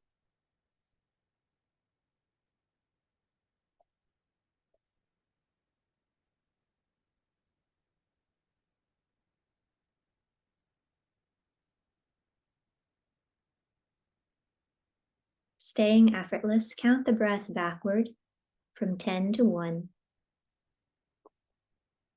With each exhale, feeling the body soften and grow heavy, and release a little more into the support of the earth.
Release the counting. Allow for complete effortlessness now.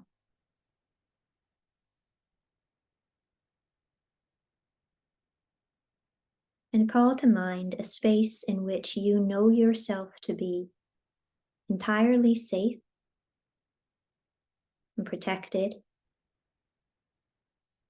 nourished, and loved.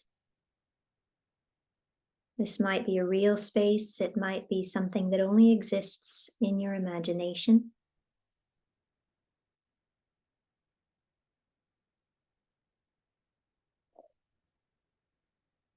Within this space, all is eternally well.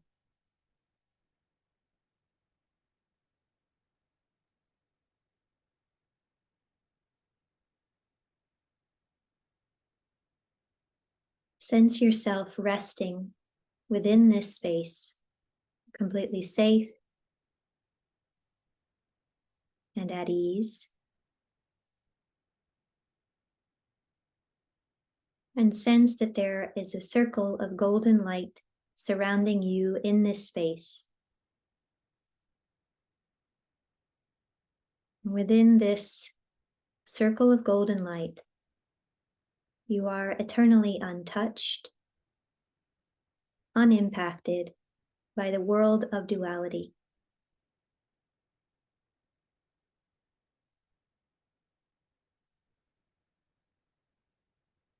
From within this space, you can see the pairs of opposites. You can witness them. You can choose at times to engage. But you will stay tethered to this safe, sacred space within. Your personal sanctuary.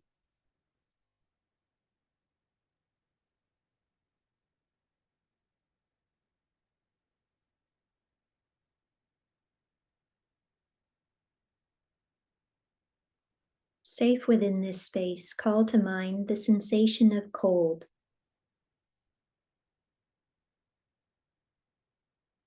Perhaps cold is even felt in the body.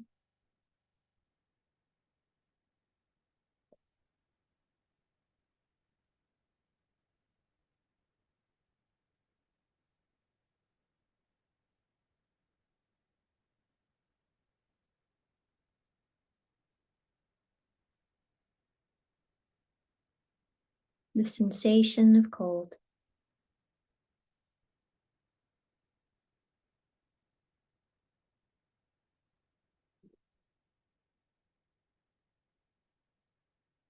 And now release cold and call to mind the sensation of heat. Perhaps heat is experienced to some degree in the body.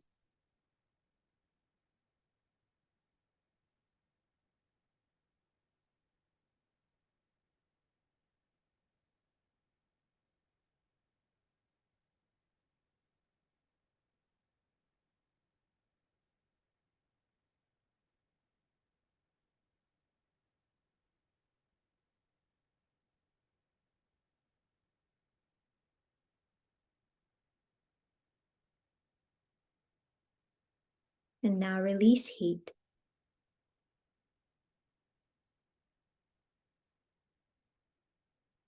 And call to mind both cold and heat simultaneously.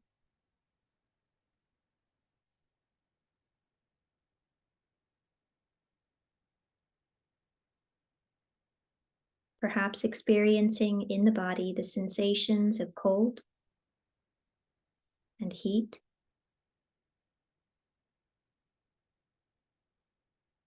And everything between.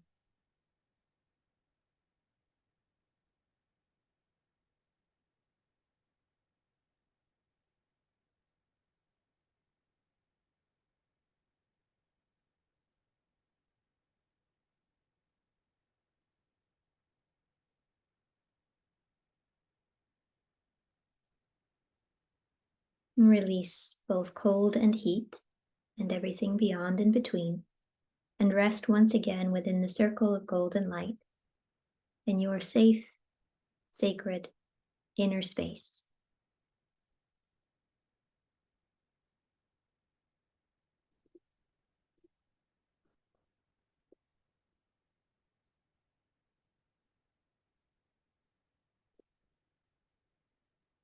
Now call to mind the experience of darkness.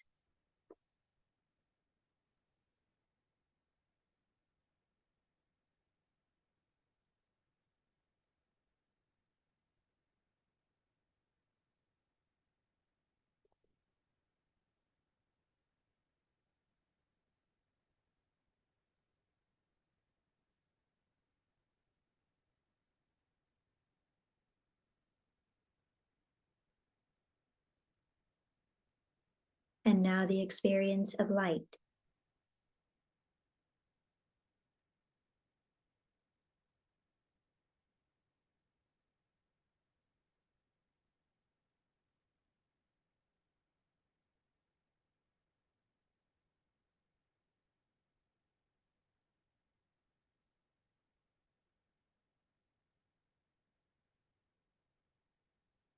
And now call to mind the experience of both darkness and light,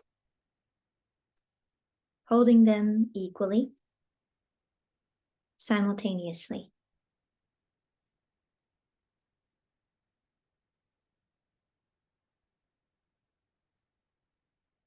As well as everything beyond and between.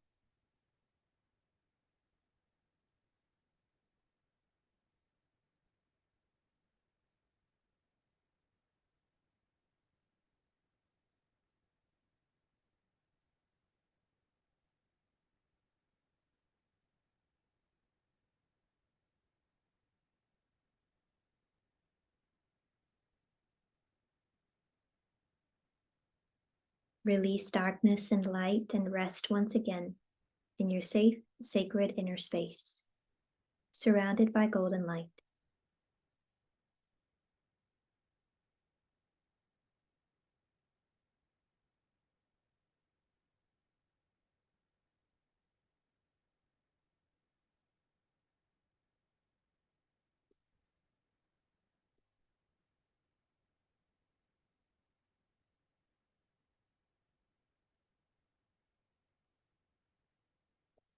Now call to mind the experience of fear.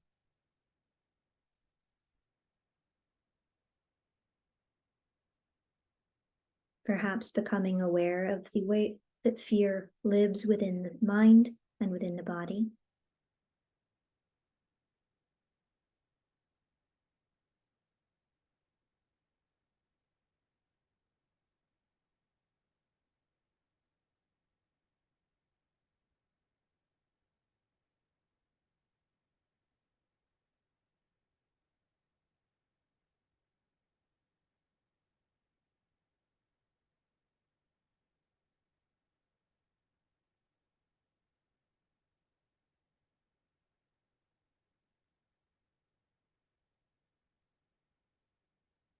Release fear and call to mind the experience of compassion.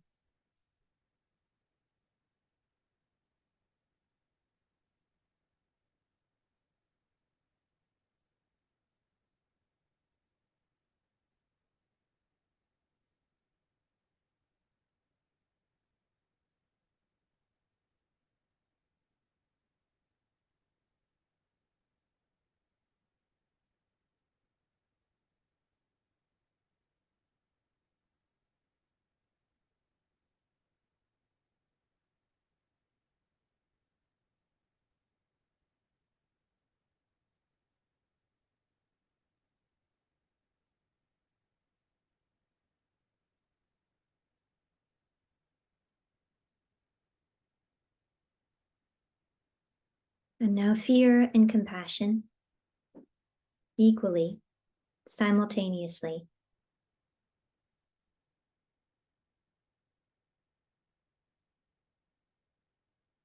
As well as everything beyond and between.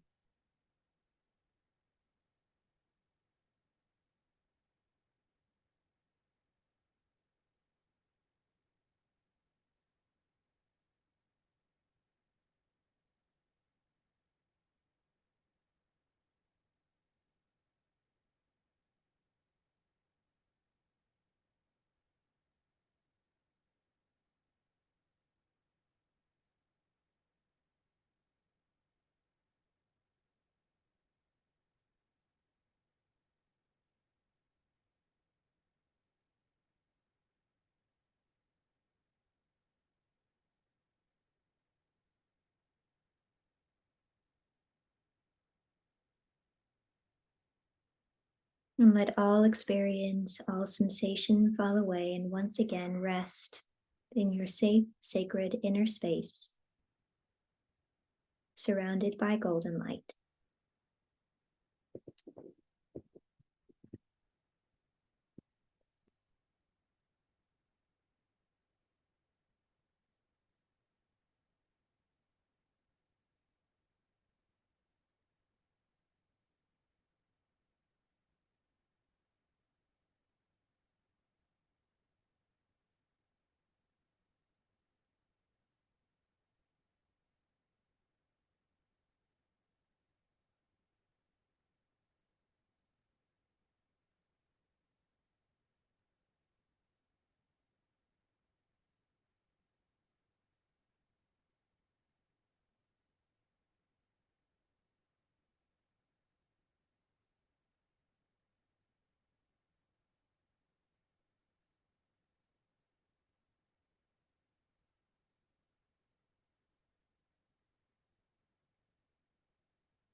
remembering that this inner sanctuary exists within you, is you,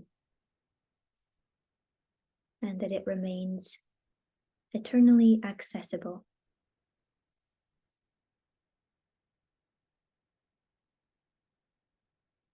Begin to bring awareness once again to the mind.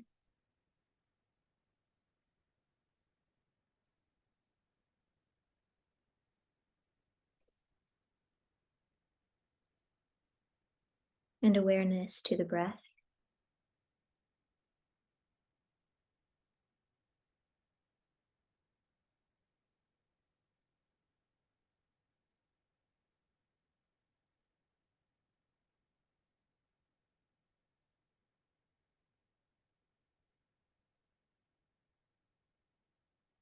Awareness back to the body.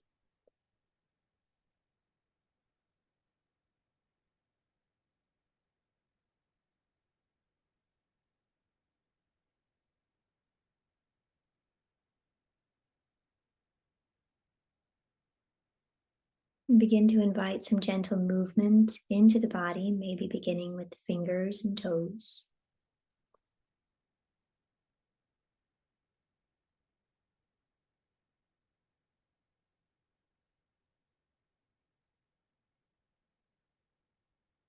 Maybe stretching into the hands and feet, ankles and wrists, just moving in any way that feels good and comfortable to you.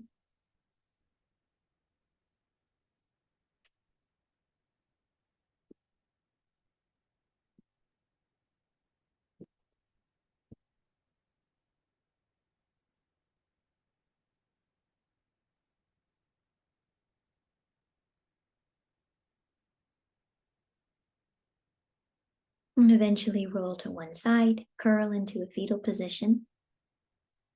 Give yourself the opportunity to rest for a moment there.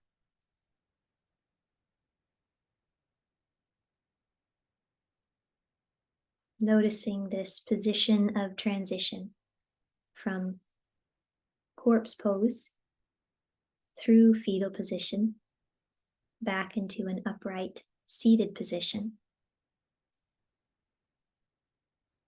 And when you're ready, make your way up. Comfortable seat. We'll just be here for a few minutes.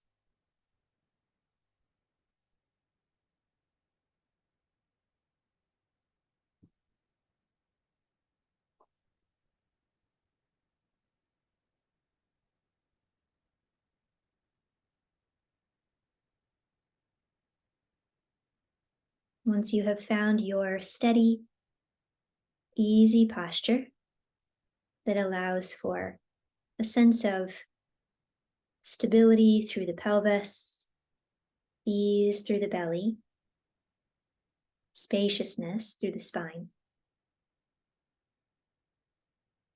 Come back to that smooth, steady exchange of inhale and exhale, and see if you can begin to smooth out any of the rough edges and invite the breath to flow as continuously as it can, minimizing to the point of eliminating any pauses or gaps between the in and out breaths.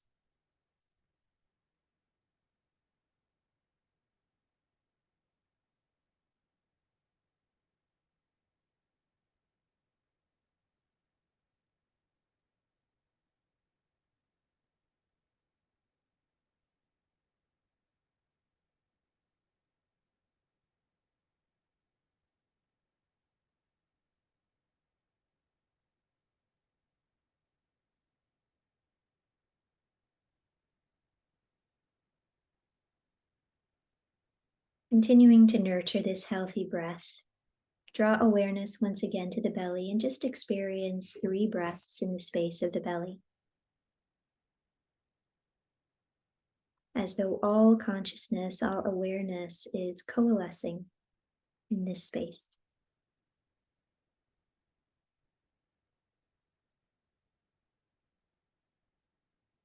Met by that sense of presence, that sense of prana.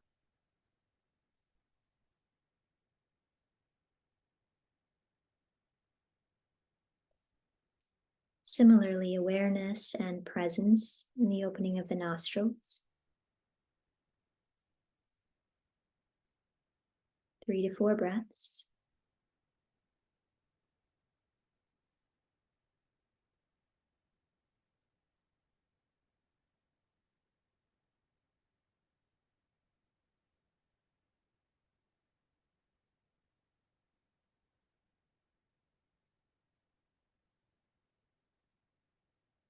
And now the midbrain, or the center point of the space the head occupies. 3 to 4 breaths.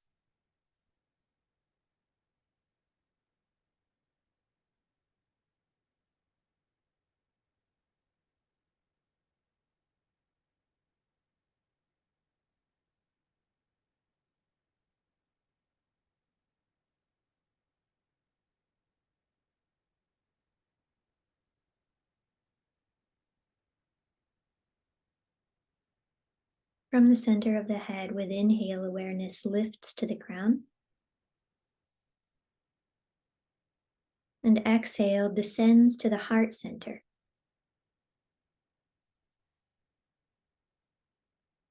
Inhale, awareness ascends again to the crown.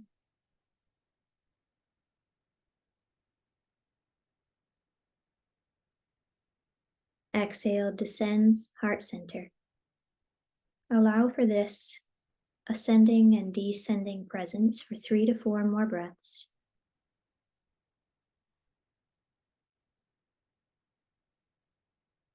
With awareness gradually becoming more and more at home in the space of the heart.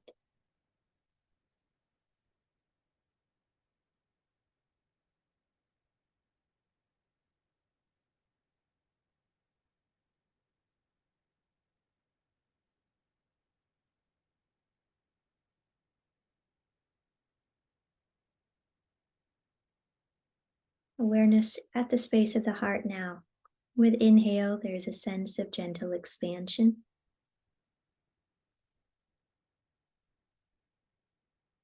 And exhale, concentration at the heart. A few more breaths like this.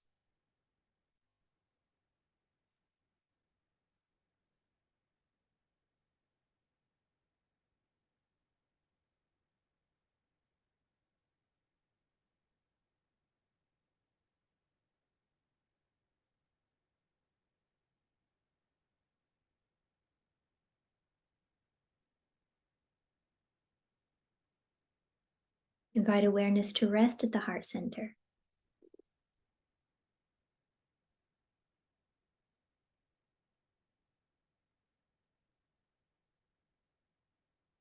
Once again, call to mind that safe, sacred inner sanctuary surrounded by golden light.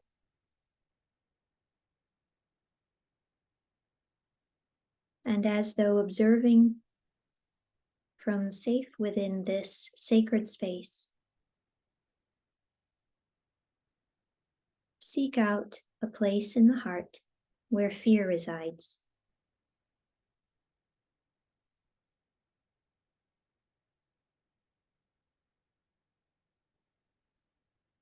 And as you seek out this fear, call upon compassion to be your guide.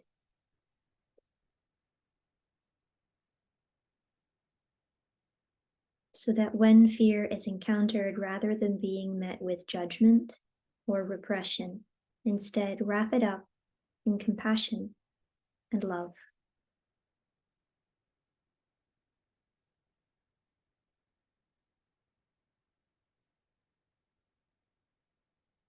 As though compassion is the soothing balm which cools the scorching heat of fear,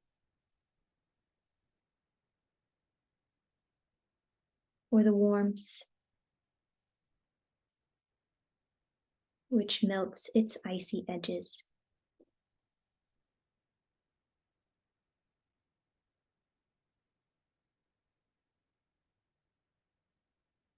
No need to overthink, and no need to get caught up in any of the story. just the resolve of seeking fear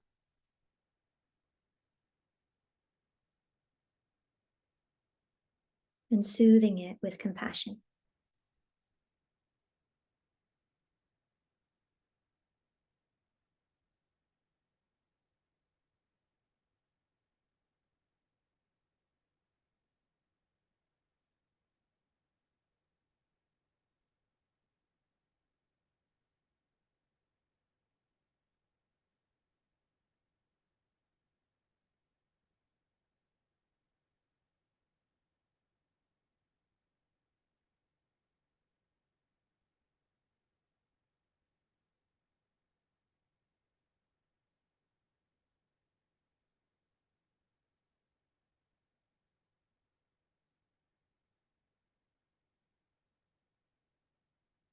Just a few more breaths,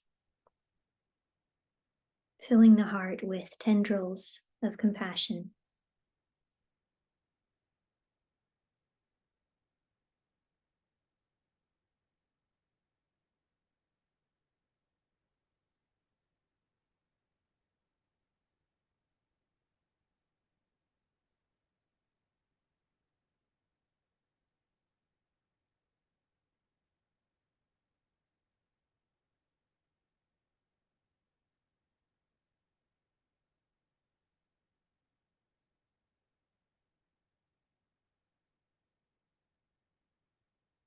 When you feel ready, with inhale, awareness can begin to travel back upward to the space of the head.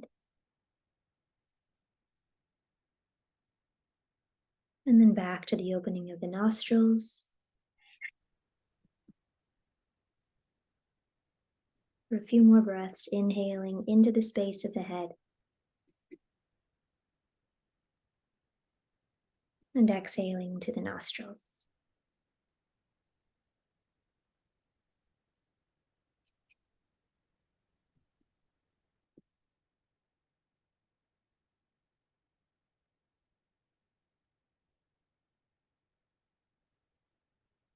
From here, if it feels good to you, you can bring the palms together. At the heart center, perhaps bowing the head to the heart. Acknowledge this inner sanctuary, home to the inner teacher and guide.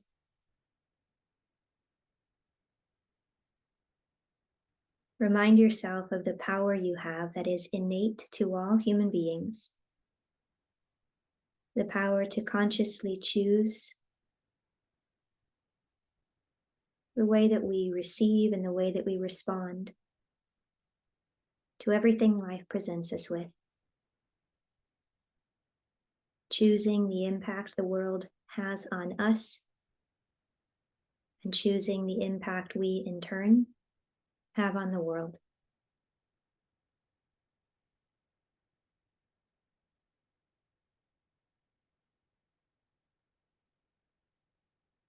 To reaffirm this power of choice, you can feel free to repeat after me. You can bring the thumbs up between the eyebrows. I choose trust. Thumbs toward the lips and throat. I choose truth. And back to the heart. I choose love.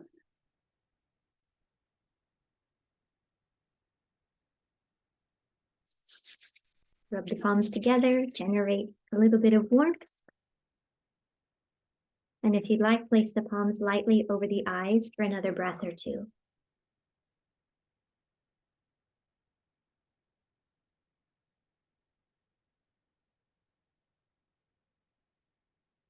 And the eyes can begin to blink open, and you're welcome to move the hands away from the face.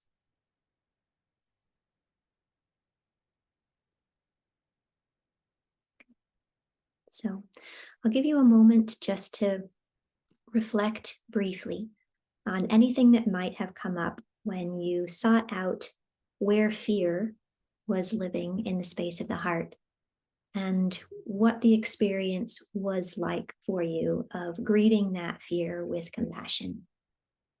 So give yourself a moment.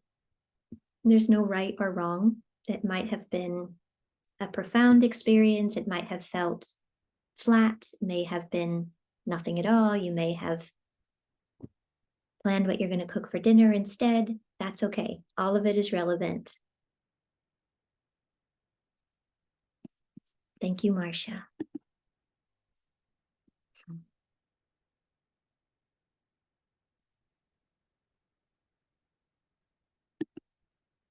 So just give yourself a minute or two.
Continue to reflect, write, and I'll just share a thought.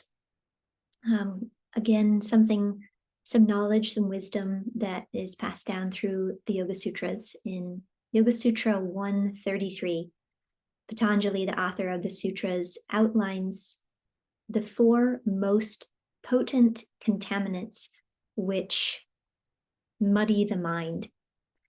And again, these are contaminants that every human mind is faced with. And as practitioners of yoga, we are called upon to try to clean them up.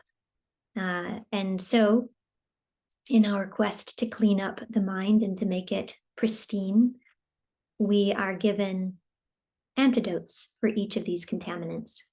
The 4 contaminants are animosity, cruelty, jealousy, and self-righteousness. Cruelty is one that we see being acted out on a very regular basis, but perhaps right now in a very heightened way.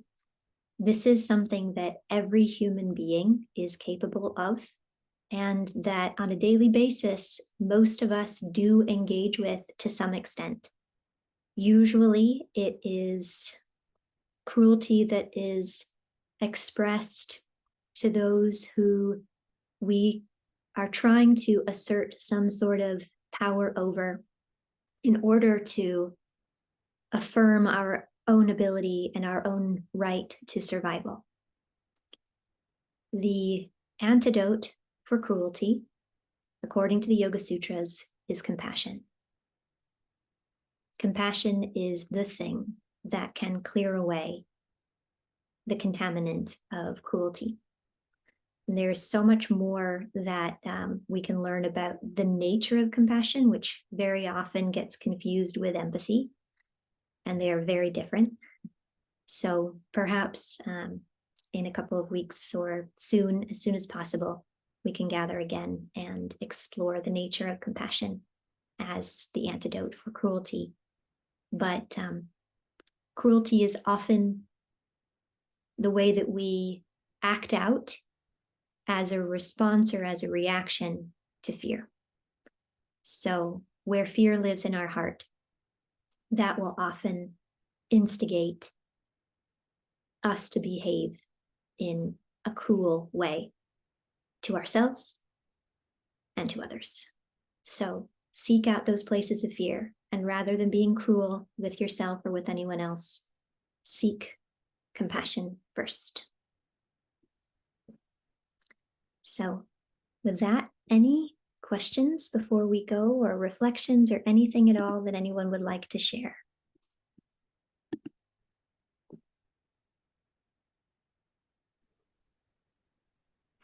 No, just, it was awesome. Thank you for being here. It's so nice to see you. You too. That was amazing. I'm glad. I'm glad. Hopefully we can do it again soon. Thank you. You're welcome.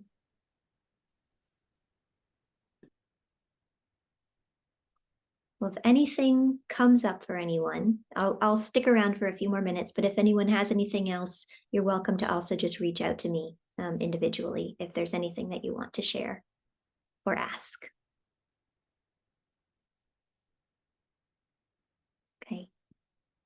Thank you. Thank you for being here. Thank you. You're welcome. I love you all. I appreciate you. Thank you. Have a beautiful morning, afternoon, evening. And some of you I get to see again very soon. Ciao. Ciao. Ciao.